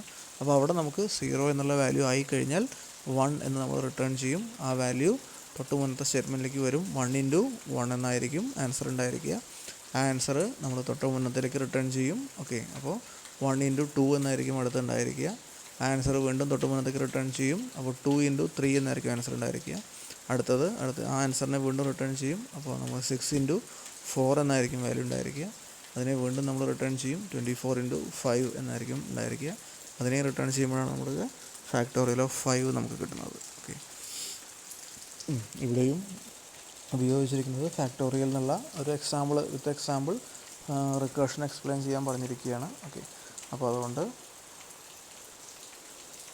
ഇവിടെ ഫാക്ടോറിയൽ തന്നെയാണ് എളുപ്പത്തിൽ ഉപയോഗിക്കുന്നത്. ഫാക്ടോറിയൽ, ഫിബൊനാച്ചി, അങ്ങനെ നിറയെ കാര്യങ്ങൾ ഇപ്പോൾ ലൂപ്പ് ഉപയോഗിച്ച് ചെയ്യാൻ പറ്റുന്ന കാര്യങ്ങളൊക്കെ നമുക്ക് റിക്കേഷൻ ഉപയോഗിച്ച് ചെയ്യാം. പക്ഷേ ഫംഗ്ഷൻ ആയതുകൊണ്ട് അതിൽ കുറച്ച് കോംപ്ലിക്കേഷൻസ്, ലൂപ്പ് പോലെ അത്ര എളുപ്പമല്ല. ഓക്കെ, കുറച്ച് കാര്യങ്ങൾ എക്സ്ട്രാ ചെയ്യാനുണ്ട്. നമ്മുടെ ഭാഗത്തുനിന്നാണെങ്കിലും കമ്പ്യൂട്ടറിലാണെങ്കിലും റിസോഴ്സസ് കുറച്ചധികം യൂട്ടിലൈസ് ആവും. ഓക്കെ, അപ്പോൾ ഈ കാര്യങ്ങളൊന്നും ശ്രദ്ധിക്കണം. അപ്പോൾ റിക്കേഷൻ നമ്മൾ എല്ലായിടത്തും ഉപയോഗിക്കുന്നൊരു കാര്യമല്ല, അത്യാവശ്യമാണെങ്കിൽ മാത്രം ഉപയോഗിക്കുന്നൊരു കാര്യമാണ്. കാരണം കുറച്ച് എക്സ്പെൻസീവാണ്. ടൈം വെച്ചിട്ടും കോസ്റ്റ് വെച്ചിട്ടും നമ്മൾ ഡാറ്റ സ്ട്രക്ചേഴ്സിൽ അതിനെപ്പറ്റി കൂടുതലായിട്ട് കാര്യങ്ങൾ നോക്കും. അപ്പോൾ എന്തായാലും കുറച്ച് എക്സ്പെൻസീവാണ് നമ്മൾ ലൂപ്പിനെ കമ്പയർ ചെയ്യുമ്പോൾ റിക്കർഷൻ എന്ന് പറയുന്ന കോൺസെപ്റ്റ്. റിക്കർഷൻ എല്ലായിടത്തും ഉപയോഗിക്കാറില്ല, വേണ്ട സ്ഥലത്ത് മാത്രമാണ് നമ്മൾ ഉപയോഗിക്കാറ്. ഓക്കെ, പറ്റാവുന്നിടത്തോളം നമ്മൾ ലൂപ്പ് ഉപയോഗിച്ച് എഴുതും, പറ്റില്ലെങ്കിൽ മാത്രമാണ് റിക്കർഷൻ ഉപയോഗിക്കുക. അപ്പോൾ റിക്കർഷനിൽ ഈ പറഞ്ഞതുപോലെ മെയിനിൽ നിന്നാണ് നമ്മുടെ ഫാക്ടോറിയലിനെ വിളിച്ചിരിക്കുന്നത്. Fact equal two factorial of n എന്ന് പറഞ്ഞിട്ട് വിളിച്ചിട്ടുണ്ട്. ഫാക്ടോറിയൽ എന്നാണ് നമ്മുടെ ഫംഗ്ഷൻ്റെ പേര്. അപ്പോൾ അതിലേക്ക് വന്നു. ഓക്കെ, അപ്പോൾ അതിലൊരു ആർഗ്യുമെൻ്റ് ഉണ്ട്. അപ്പോൾ 5 എന്നുള്ള വാല്യൂ കൊടുക്കുന്നെങ്കിൽ 5. ഓക്കെ, ഇവിടെ നം ഈക്വൽ ടു 1 ആണെങ്കിൽ റിട്ടേൺ 1 എഴുതുന്നത് നമുക്ക് എവിടെ വെച്ച് വേണമെങ്കിൽ സ്റ്റോപ്പ് ചെയ്യാം. ഓക്കെ, അപ്പോൾ ശരിക്കും നമുക്കറിയാം ഫാക്ടോറിയൽ ഓഫ് 0 ആണ് 1 നമുക്കറിയാം. ഫാക്ടോറിയൽ ഓഫ് 1 ആണ് 1 ഇൻറ്റു 0 ആണ്, മീൻസ് 1 ഇൻറ്റു 1 ആണ് 1 ആണെന്നറിയാം. ഓക്കെ, ഇപ്പോൾ ഫാക്ടോറിയൽ ഓഫ് 2 നിങ്ങൾക്കറിയാം 2 ആണെന്നറിയാം. അപ്പോൾ അവിടെ വെച്ച് നിർത്തണമെങ്കിൽ നിങ്ങൾക്ക് അങ്ങനെ നിർത്താം, ഒന്നും വിരോധമുള്ള കാര്യമല്ല. നമ്മുടെ ഇഫ് നം ഈക്വൽ ടു 1 റിട്ടേൺ 1 എന്നുള്ളതാണ് നമ്മുടെ ബേസ് കണ്ടീഷൻ. ഓക്കെ, അപ്പോൾ അങ്ങനെയല്ല എന്നുണ്ടെങ്കിൽ റിട്ടേൺ സ്റ്റേറ്റ്മെൻ്റ് ആണ് നമ്മുടെ ഇഫിൻ്റെ ഉള്ളത് എന്നുള്ളത് കൊണ്ട് എൽസിൻ്റെ ആവശ്യമില്ല, നിർബന്ധമില്ല. ഓക്കെ, അപ്പോൾ ഇഫ് നം ഈക്വൽ ടു 1 ആണെങ്കിൽ റിട്ടേൺ 1 എന്ന് പറഞ്ഞു, അല്ല എങ്കിൽ നം ഇൻറ്റു ഫാക്ടോറിയൽ ഓഫ് നം minus 1. Okay, 5 into factorial of 4 എന്ന് പറഞ്ഞ പോലെ 4 into factorial of 3, 3 into factorial of 2, 2 into factorial of 1.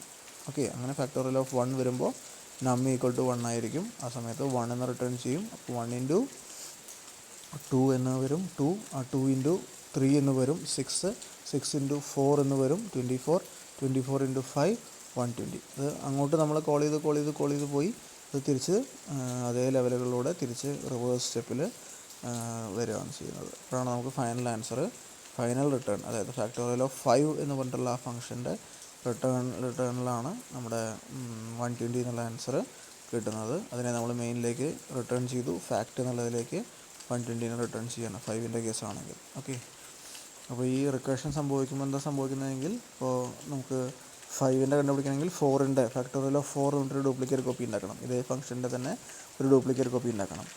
4ൻ്റെ കണ്ടുപിടിക്കണമെങ്കിൽ factorial of 3 എന്നിട്ടൊരു ഡ്യൂപ്ലിക്കേറ്റ് കോപ്പി ഉണ്ടാക്കണം. ഓക്കെ, 3ൻ്റെ കണ്ടുപിടിക്കണമെങ്കിൽ ഫാക്ടോറിയൽ ഓഫ് 2 എന്നുള്ളൊരു ഡ്യൂപ്ലിക്കേറ്റ് കോപ്പി ഉണ്ടാക്കണം. ഫാക്ടോറിയൽ ഓഫ് 2 ആണെങ്കിൽ ഫാക്ടോറിയൽ ഓഫ് 1 എന്നൊരു ഡ്യൂപ്ലിക്കേറ്റ് കോപ്പി ഉണ്ടാവണം. അവിടെ വെച്ചിട്ടാണ് നമ്മുടെ റിക്കർഷൻ കഴിയുന്നത്. പിന്നെ റിവേഴ്സ് ഓർഡറിൽ തിരിച്ചു വരിക, നമ്മൾ പോയ വഴിയിലൂടെ തന്നെ തിരിച്ച് വരികയാണ് ചെയ്യുന്നത്. ഓക്കെ, അപ്പോൾ അതുകൊണ്ട് അതാണ് നമ്മൾ എക്സ്പെൻസീവ് ആണെന്ന് പറയാൻ കാരണം. ഇത്രയും അധികം ഫങ്ഷൻസിലൂടെ കടന്നു പോകണം. അപ്പോൾ ഈ ഫങ്ഷൻസ് എല്ലാം ഡ്യൂപ്ലിക്കേറ്റ് കോപ്പീസ് ജനറേറ്റ് ചെയ്തുകൊണ്ടിരിക്കുകയാണ്. അപ്പോൾ അതൊക്കെയാണ് ടൈമും കോസ്റ്റൊക്കെ നമ്മുടെ കൂടുതലാണ്, കുറച്ച് എക്സ്പെൻസീവ് ആണെന്ന് പറയാൻ കാരണം. ഓക്കെ, അപ്പോൾ അതാണ് റിക്കർഷനിൽ പറയാനുള്ളത്. ഓക്കെ, ഇനി അടുത്തൊരു പ്രോഗ്രാം എന്ന് പറഞ്ഞാൽ നമ്മുടെ ഈ പ്രോഗ്രാമിൽ ഈ ആൻസർ കീയിൽ ചെറിയൊരു തെറ്റുണ്ട്. ഇതിലെന്താ ചെയ്തിരിക്കുന്നതെങ്കിൽ ഈവൻ നമ്പേഴ്സ് ജനറേറ്റ് ചെയ്യുകയാണ് ചെയ്തിരിക്കുന്നത്. ഓക്കെ, പ്രോഗ്രാമിൽ നമ്മുടെ ക്വസ്റ്റ്യൻ ചോദിച്ചിരിക്കുന്നത് ഈവൻ നമ്പറിൻ്റെ സമ്മാണ് ചോദിക്കുന്നത്. Sum of first n even numbers എന്നാണ് ചോദിച്ചിരിക്കുന്നത്. ഓക്കെ, അപ്പോൾ ഇതിൽ ചെറിയൊരു മാറ്റമേ ആവശ്യമുള്ളൂ. ഓക്കെ, അപ്പോൾ നമ്മൾ പ്രോഗ്രാം നോക്കുകയാണെങ്കിൽ മെയിൻ എന്നുള്ള ഫംഗ്ഷൻ്റെ ഉള്ളിൽ നമുക്ക് എ എന്ന് പറഞ്ഞിട്ടൊരു വേരിയബിൾ ഉണ്ട്, n എന്ന് പറഞ്ഞിട്ടൊരു വേരിയബിൾ ഉണ്ട്. എക്ക് ഓൾറെഡി 2 എന്ന് കൊടുത്തിട്ടുണ്ട്. അപ്പോൾ അതിൽ നിന്ന് നമുക്ക് മനസ്സിലാവും എന്താണ് ആദ്യത്തെ ഈവൻ നമ്പർ 2 ആണ്. 0നെ നമ്മൾ കൺസിഡർ ചെയ്യാറില്ല, 2 മുതലാണ് ഈവൻ നമ്പർ സ്റ്റാർട്ട് ചെയ്യുന്നത്. അപ്പോൾ നമുക്ക് ആദ്യത്തെ ഈവൻ നമ്പർ 2 ആണെന്നറിയാം. അടുത്ത ഈവൻ നമ്പർ കിട്ടണമെങ്കിൽ 2 + 2 ചെയ്താൽ മതി അല്ലേ. അപ്പോൾ 4 കിട്ടി. അടുത്തത് കിട്ടണമെങ്കിൽ 4 + 2. ഓക്കെ, അപ്പോൾ എപ്പോഴും +2 ഇപ്പോൾ ഉള്ള വേരിയബിളിൻ്റെ കൂടെ +2 ആഡ് ചെയ്യണം നമ്മൾ ചെയ്യുക. ഓക്കെ, അപ്പോൾ നമുക്ക് എന്ത് കിട്ടും, അടുത്തടുത്ത ഈവൻ നമ്പേഴ്സ് കിട്ടും. ഇപ്പോൾ ഓഡ് നമ്പറിൻ്റെ കേസിലാണെങ്കിൽ a = 1 കൊടുക്കും, a + 2 എന്ന് ചെയ്യും. അപ്പോൾ എന്ത് സംഭവിക്കും, 3 ആവും. അടുത്ത് വീണ്ടും +2 ചെയ്ത് കഴിഞ്ഞാൽ 3 + 2 5 ആവും. ഓക്കെ, അപ്പോൾ രണ്ടിൻ്റെയും ഓപ്പറേഷൻസ് ഒന്നാണ്, ഇനീഷ്യൽ വാല്യൂ മാത്രമേ വ്യത്യാസമുള്ളൂ. ഓക്കെ, ഈവൻ നമ്പർ ആണെങ്കിൽ ഇനീഷ്യൽ വാല്യൂ 2ഉം ഓഡ് നമ്പർ ആണെങ്കിൽ ഇനീഷ്യൽ വാല്യൂ 1ഉം കൊടുക്കണമെന്ന് മാത്രം. ഓക്കെ, അപ്പോൾ ഇതിൽ ഈ എഴുതിയിരിക്കുന്ന പ്രോഗ്രാമിലെ എല്ലാ കാര്യങ്ങളൊന്നും വർക്ക് ചെയ്യണമെന്നില്ല, വേണ്ടത് മാത്രം നമ്മൾ എടുത്താൽ മതി. ഓക്കെ, ഇത് വിൻഡോസ് എൻവയോൺമെൻറ്റിലത്തെ ഒരു പ്രോഗ്രാം ആയിട്ടാണ് മനസ്സിലാക്കാൻ പറ്റുന്നത്.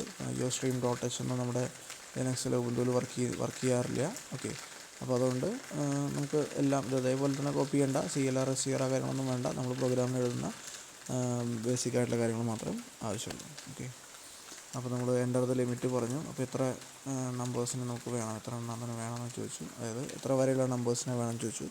ഇപ്പോൾ 20 എന്ന് പറയുകയാണെങ്കിൽ 2, 4, 6, 8, 10, 12, 14, 16, 18, 20 എന്ന രീതിയിൽ. ഓക്കെ, ശരിക്ക് ഈവൻ നമ്പർ ജനറേഷൻ അല്ല വേണ്ടത്, സമ്മാണ് വേണ്ടത്. ഇവിടെ തൽക്കാലം ഈവൻ നമ്പർ ജനറേറ്റ് ചെയ്തിട്ടുണ്ട്. അതിൻ്റെ കൂടെ ചെറിയൊരു സ്റ്റേറ്റ്മെൻറ്റ് കൂടി ആഡ് ചെയ്ത് കഴിഞ്ഞാൽ സമ്മും നമുക്ക് കണ്ടുപിടിക്കാം. ഓക്കെ, ഓൾറെഡി നിങ്ങൾ പൈത്തണിലും അതുപോലെ സിയിലൊക്കെ നോക്കിയിട്ടുള്ളൊരു പ്രോഗ്രാം തന്നെയായിരിക്കും ഇത്. സിൻടാക്സ് മാത്രമേ വ്യത്യാസമുള്ളൂ. അപ്പോൾ ഇങ്ങനെ ബേസിക്കായിട്ടുള്ള പ്രോഗ്രാംസ് ചോദിക്കുമ്പോൾ അതിലൊന്നും ക്ലാസ് ഇൻക്ലൂഡ് ചെയ്യണം നിർബന്ധമില്ല. ആദ്യത്തെ മോഡ്യൂൾ നമ്മൾ ക്ലാസ്സിനെ പറ്റിയിട്ടൊന്നും പറയാത്തതുകൊണ്ട് സെക്കൻഡ് മോഡ്യൂൾ മുതലാണ് ഊപ്സിൻ്റെ കൺസെപ്റ്റുകൾ കൃത്യമായി നമ്മൾ ചെയ്യുന്നത്. മറ്റേതിൽ സിയുടെ ഒരു റിവിഷനാണ് ചെയ്യുന്നത് ഫസ്റ്റ് മോഡ്യൂളിൽ. അപ്പോൾ അതുകൊണ്ട് ഫസ്റ്റ് മോഡ്യൂളിൽ ഒരു പ്രോഗ്രാം ചോദിക്കുമ്പോൾ നമ്മൾ ക്ലാസ് ഒന്നും എഴുതണം നിർബന്ധമില്ല. ഓക്കെ, അപ്പോൾ 3, 4 എന്നുള്ള 2 ക്വസ്റ്റ്യൻസും ഫസ്റ്റ് മോഡ്യൂളിനെ ബേസ് ചെയ്തിട്ടുള്ള ക്വസ്റ്റ്യൻസ് ആയിരിക്കും ഉണ്ടായിരിക്കുക അവിടുന്ന്. ഓക്കെ, അപ്പോൾ നമ്മൾ എൻ്റെ അടുത്ത് ലിമിറ്റ് പറഞ്ഞു, n എന്നുള്ളതിലേക്ക് റീഡ് ചെയ്തു. a എന്നുള്ള വാല്യൂ n ആവുന്നത് വരെ നമ്മൾ വർക്ക് ചെയ്യും. ഈ പറഞ്ഞ പോലെ 20 ആണ് പറയുന്നതെങ്കിൽ 2, 4, 6 അങ്ങനെ 20 ആവുന്നത് വരെയുള്ള നമ്പറുകളാണ് നമ്മൾ എടുക്കേണ്ടത്. ഓക്കെ, അതിൻ്റെ ഒരു നേരെ സി ഔട്ട് എ ചെയ്തിരിക്കുകയാണ്. അതിനുശേഷം a = a+2 ചെയ്തിരിക്കുകയാണ്. ഇതൊക്കെ നമ്മൾ ചെയ്യണം സമ്മും കാണുമ്പോൾ. ഇതിൽ എക്സ്ട്രാ ഒരു കാര്യങ്ങളും നമ്മൾ ചെയ്യണം. ഏറ്റവും ആദ്യം ഒരു വേരിയബിൾ ക്രിയേറ്റ് ചെയ്യുക, സം എന്ന് പറഞ്ഞിട്ട്. സം = ഇനീഷ്യലി 0 കൊടുക്കുക. ഓക്കെ, അതിനുശേഷം ഈ സി ഔട്ട് ചെയ്യേണ്ട ആവശ്യമില്ല. സി ഔട്ടിൻ്റെ സ്ഥാനത്ത് അല്ലെങ്കിൽ സി ഔട്ടിന് ശേഷം a = a+2 ആവുന്നതിന് മുമ്പേ നമ്മൾ s = s+a എന്നുള്ളത് ചെയ്യാം. ഓക്കെ, അതായത് 2 എന്നുള്ള വാല്യൂ കിട്ടിക്കഴിഞ്ഞാൽ അതുവരെയുള്ള നമ്പറിൻ്റെ സം 2 ആണ്. അപ്പോൾ 2 + 0 ഓൾറെഡി നമ്മൾ എസ്സിൽ കൊടുത്തിട്ടുണ്ട്. അപ്പോൾ s = s+a എന്ന് ചെയ്യുമ്പോൾ 0 + 2 എന്നുള്ള വാല്യൂ സമ്മിലേക്ക് കയറും. പിന്നെ ആ കണ്ടീഷൻ ലൂപ്പ് വർക്ക് ചെയ്യും. a = a+2 ആയിട്ട് കണ്ടീഷൻ വീണ്ടും ചെക്ക് ചെയ്യും. ഓക്കെ, അപ്പോൾ ലിമിറ്റ് ആയിട്ടില്ല എങ്കിൽ വീണ്ടും s = s+a. അപ്പോൾ 2 മാറി, എയിലത്തെ വാല്യൂ 2 മാറി 4 ആയിട്ടുണ്ടായിരിക്കും. അപ്പോൾ 4 + 2 6 എന്ന് വരും. അടുത്തത് വീണ്ടും a മാറും, 6 അവിടെ പോവും. 6 + 6 12 എന്ന് വരും. ഓക്കെ, അടുത്തത് വീണ്ടും മാറും, 8 ആവും. 12 + 8 20. ഓക്കെ, അങ്ങനെ പോവും. ആ ലിമിറ്റ് ആവുന്നത് വരെയുള്ള അത്രയും ഈവൻ നമ്പേഴ്സിൻ്റെ സമ്മ് നമ്മുടെ സം എന്നുള്ള വേരിയബിൾ അല്ലെങ്കിൽ എസ് എന്നുള്ള വേരിയബിൾ ഉണ്ടായിരിക്കും. ഓക്കെ, സം എന്നാണ് വേരിയബിൾ എഴുതിയെങ്കിൽ സം = സം + a എന്ന് എഴുതുക. എസ് എന്ന് എഴുതിയെങ്കിൽ s = s+a എന്ന് എഴുതുക. അവസാനം ഈ ലൂപ്പ് കഴിഞ്ഞതിന് ശേഷം ഒരു സി ഔട്ട് ഉപയോഗിച്ചിട്ട് എസ്സിനെ പ്രിൻറ്റ് ചെയ്യിക്കുക. ഓക്കെ, അതാണ് ഇതിലുള്ള വ്യത്യാസം. ഓക്കെ, അപ്പോൾ സം കണ്ടുപിടിക്കാൻ പറഞ്ഞാൽ അത്രയും വ്യത്യാസമുള്ളൂ. നമ്പേഴ്സ് ജനറേറ്റ് ചെയ്യണം. ആ നമ്പേഴ്സ് ജനറേറ്റ് ചെയ്ത ഉടനെ തന്നെ അതിൻ്റെ സം കണ്ടുപിടിക്കുക. പ്രധാനമായിട്ട് ഓർക്കാനുള്ളത് s = s+ ആ നമ്പർ എന്നുള്ളതാണ്. അപ്പോൾ a ആണെങ്കിൽ a എന്നുള്ള വേരിയബിളാണ്. ഓക്കെ, അപ്പോൾ എസ്സിനെ ഇനീഷ്യലി 0 എന്ന് വെച്ച് കൊടുക്കണം. ചിലപ്പോൾ ഗാർബേജ് വാല്യൂ വരികയാണെങ്കിൽ തെറ്റാവാനുള്ള ചാൻസ് ഉണ്ട് 0 കൊടുത്തില്ലെങ്കിൽ. ഓക്കെ, അപ്പോൾ പ്രൊഡക്റ്റാണ് പറഞ്ഞതെങ്കിൽ ഇപ്പോൾ അത്രയും നമ്പേഴ്സിൻ്റെ പ്രൊഡക്റ്റാണ് കാണാൻ പറഞ്ഞതെങ്കിൽ പ്രൊഡക്റ്റ് എന്നോ പി എന്നോ ഒരു വേരിയബിൾ ഉണ്ടാക്കിയിട്ട് അവിടെ 0 അല്ല ഇനീഷ്യലൈസേഷൻ, അവിടെ 1 ഉപയോഗിച്ചിട്ടാണ് ഇനീഷ്യലൈസേഷൻ നടത്തേണ്ടത്. p = 1 എന്ന് ചെയ്യണം. അല്ലെങ്കിൽ 0 ആണ് കൊടുത്തതെങ്കിൽ 0 × എന്ത് പറഞ്ഞാലും 0 എന്ന് ആൻസർ കിട്ടുള്ളൂ. ഓക്കെ, അപ്പോൾ പ്ലസ്സിന് 0 എന്നുള്ളതാണ് ഐഡൻറ്റിറ്റി എലമെൻറ്റ്, മൾട്ടിപ്ലിക്കേഷന് 1 എന്നുള്ളതാണ് ഐഡൻറ്റിറ്റി എലമെൻറ്റ്. അപ്പോൾ ആ ഐഡൻറ്റിറ്റി എലമെൻറ്റ് ഉപയോഗിച്ചിട്ട് വേണം നമ്മൾ ആ വേരിയബിളിനെ ഇനീഷ്യലൈസ് ചെയ്യാൻ. ഓക്കെ, അപ്പോൾ അതാണ് നമ്മുടെ സം ഓഫ് ഫസ്റ്റ് n അല്ലെങ്കിൽ even numbers up to n എന്ന് പറയുന്ന പ്രോഗ്രാമിൽ നമുക്ക് ചെയ്യാനുള്ളത്. ഓക്കെ, ഇതിപ്പോൾ അപ് ടു n ആണ്. ഒരു വാല്യൂ 20 എന്ന് പറഞ്ഞാൽ 20 വരെയുള്ള ഈവൻ നമ്പേഴ്സിൻ്റെ സമ്മാണ്. അപ്പോൾ ഫസ്റ്റ് n ഈവൻ നമ്പേഴ്സിനെ ചോദിച്ചതെങ്കിൽ നമ്മൾ വേറെ വേരിയബിൾ ഉപയോഗിച്ചിട്ട് അതിനെ +1 വെച്ചിട്ട് കൗണ്ട് ചെയ്യണം. ഓക്കെ, അപ്പോൾ ആദ്യത്തെ 10 എണ്ണം വേണ്ടതെങ്കിൽ ആദ്യത്തെ 5 എണ്ണം വേണ്ടതെങ്കിൽ 2 + 4 + 6 + 8 + 10 അതാണ് നമ്മൾ ചെയ്യേണ്ടത്. ഓക്കെ, അല്ലാണ്ട് 2 + 4 മാത്രം ചെയ്താൽ പോരാ. ഓക്കെ, അപ് ടു n ആണെങ്കിൽ 2ഉം 4ഉം മാത്രം ആഡ് ചെയ്താൽ മതി. പക്ഷേ ഫസ്റ്റ് n ഈവൻ നമ്പേഴ്സാണ് വേണ്ടതെങ്കിൽ വേറൊരു വേരിയബിൾ ഉപയോഗിച്ച്, ഇപ്പോൾ നമുക്ക് a എന്നുള്ള വേരിയബിൾ ഉപയോഗിക്കാൻ പറ്റില്ല. കാരണം a എന്നുള്ളത് +2 ആയിട്ടാണ് പോകുന്നത്. അപ്പോൾ +1 ആയിട്ട് വരുന്ന ഒരു വേരിയബിൾ കൊണ്ട് ഉപയോഗിച്ചിട്ട് ആ വേരിയബിളാണ് വൈൽ എന്നുള്ള കണ്ടീഷനിൽ നമ്മൾ എഴുതേണ്ടത്. എയുടെ സ്ഥാനത്ത് ആ വേരിയബിൾ എഴുതുക. എക്സ്ട്രാ ഒരു വേരിയബിൾ കൂടി വേണം.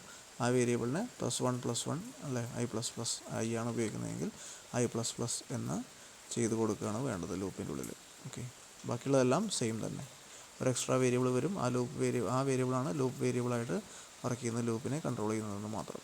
ഓക്കെ, ഇനി അടുത്ത ക്വസ്റ്റ്യനിലേക്ക് വരികയാണെങ്കിൽ പറഞ്ഞു നമ്മൾ എപ്പോഴും ചോദിക്കാറുള്ള ഒരു ചോദ്യമാണ് ഊപ്സിൻ്റെ കോൺസെപ്റ്റ് എന്താണ്, ഊപ്സിൻ്റെ ഫീച്ചേഴ്സ് എന്തൊക്കെയാണ് എന്നുള്ള ഒരു ക്വസ്റ്റ്യൻ എപ്പോഴും 6 മാർക്സിലോ അല്ലെങ്കിൽ essay പാർട്ടിലോ ചോദിക്കാറുണ്ട്.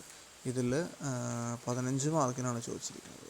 ഓക്കെ, 15 മാർക്കിനുള്ള ഒറ്റ ക്വസ്റ്റ്യനായിട്ടാണ് ഊപ്സിൻ്റെ ഫീച്ചേഴ്സ് ചോദിച്ചിരിക്കുന്നത്. അതുകൊണ്ട് വളരെയധികം മാർക്ക് സ്കോർ ചെയ്യാൻ പറ്റും ഇങ്ങനെ ക്വസ്റ്റ്യൻ നമുക്ക് കിട്ടിക്കഴിഞ്ഞാൽ. കാരണം ഇത് എപ്പോഴും ചോദിക്കുന്നതായതുകൊണ്ട് ഇതിനെ പറ്റിയിട്ട് ഓരോന്നിനെ പറ്റിയിട്ടും 3-4 ലൈന് നമുക്ക് എപ്പോഴും പഠിച്ചു വെക്കേണ്ടത് അത്യാവശ്യമാണ്. ഓക്കെ, അപ്പോൾ ഈ കോൺസെപ്റ്റുകളൊക്കെ നമ്മൾ പല മോഡ്യൂളുകളായിട്ട് കണ്ടു തന്നെയാണ്. അപ്പോൾ അതിനെ പറ്റിയിട്ട് വളരെ ഡീറ്റെയിൽ ആയിട്ട് എഴുതാനും നിങ്ങൾക്ക് വിരോധം ഉണ്ടാവില്ല. ഓരോ എക്സാമ്പിൾസ് വെച്ചിട്ട് കാണിക്കാനും നിങ്ങൾക്കൊരു ബുദ്ധിമുട്ടും ഉണ്ടാവില്ല. ഓക്കെ, അപ്പോൾ ഒബ്ജക്റ്റ് ഓറിയൻറ്റഡ് പ്രോഗ്രാമിങ്ങിലേക്ക് വരുമ്പോൾ ഏറ്റവും ആദ്യം മനസ്സിലാക്കി വരുന്ന 2 കാര്യങ്ങൾ ഒബ്ജക്റ്റ്, ക്ലാസ് എന്നുള്ള കാര്യങ്ങളാണ്. ഓക്കെ, അപ്പോൾ ക്ലാസ് എന്താണെന്ന് നമുക്കറിയാം. ഓക്കെ, അപ്പോൾ ഈ പറഞ്ഞതുപോലെ സിയിൽ നമ്മൾ ഫങ്ഷൻസും ഡാറ്റയും ഉപയോഗിക്കുന്നുണ്ട്. എല്ലാ പ്രോഗ്രാമിൻ്റെയും മെയിൻ കണ്ടൻറ് എന്ന് പറഞ്ഞാൽ ഫങ്ഷനും അത് ഉപയോഗിക്കുന്ന ഡാറ്റയും തന്നെയാണ്.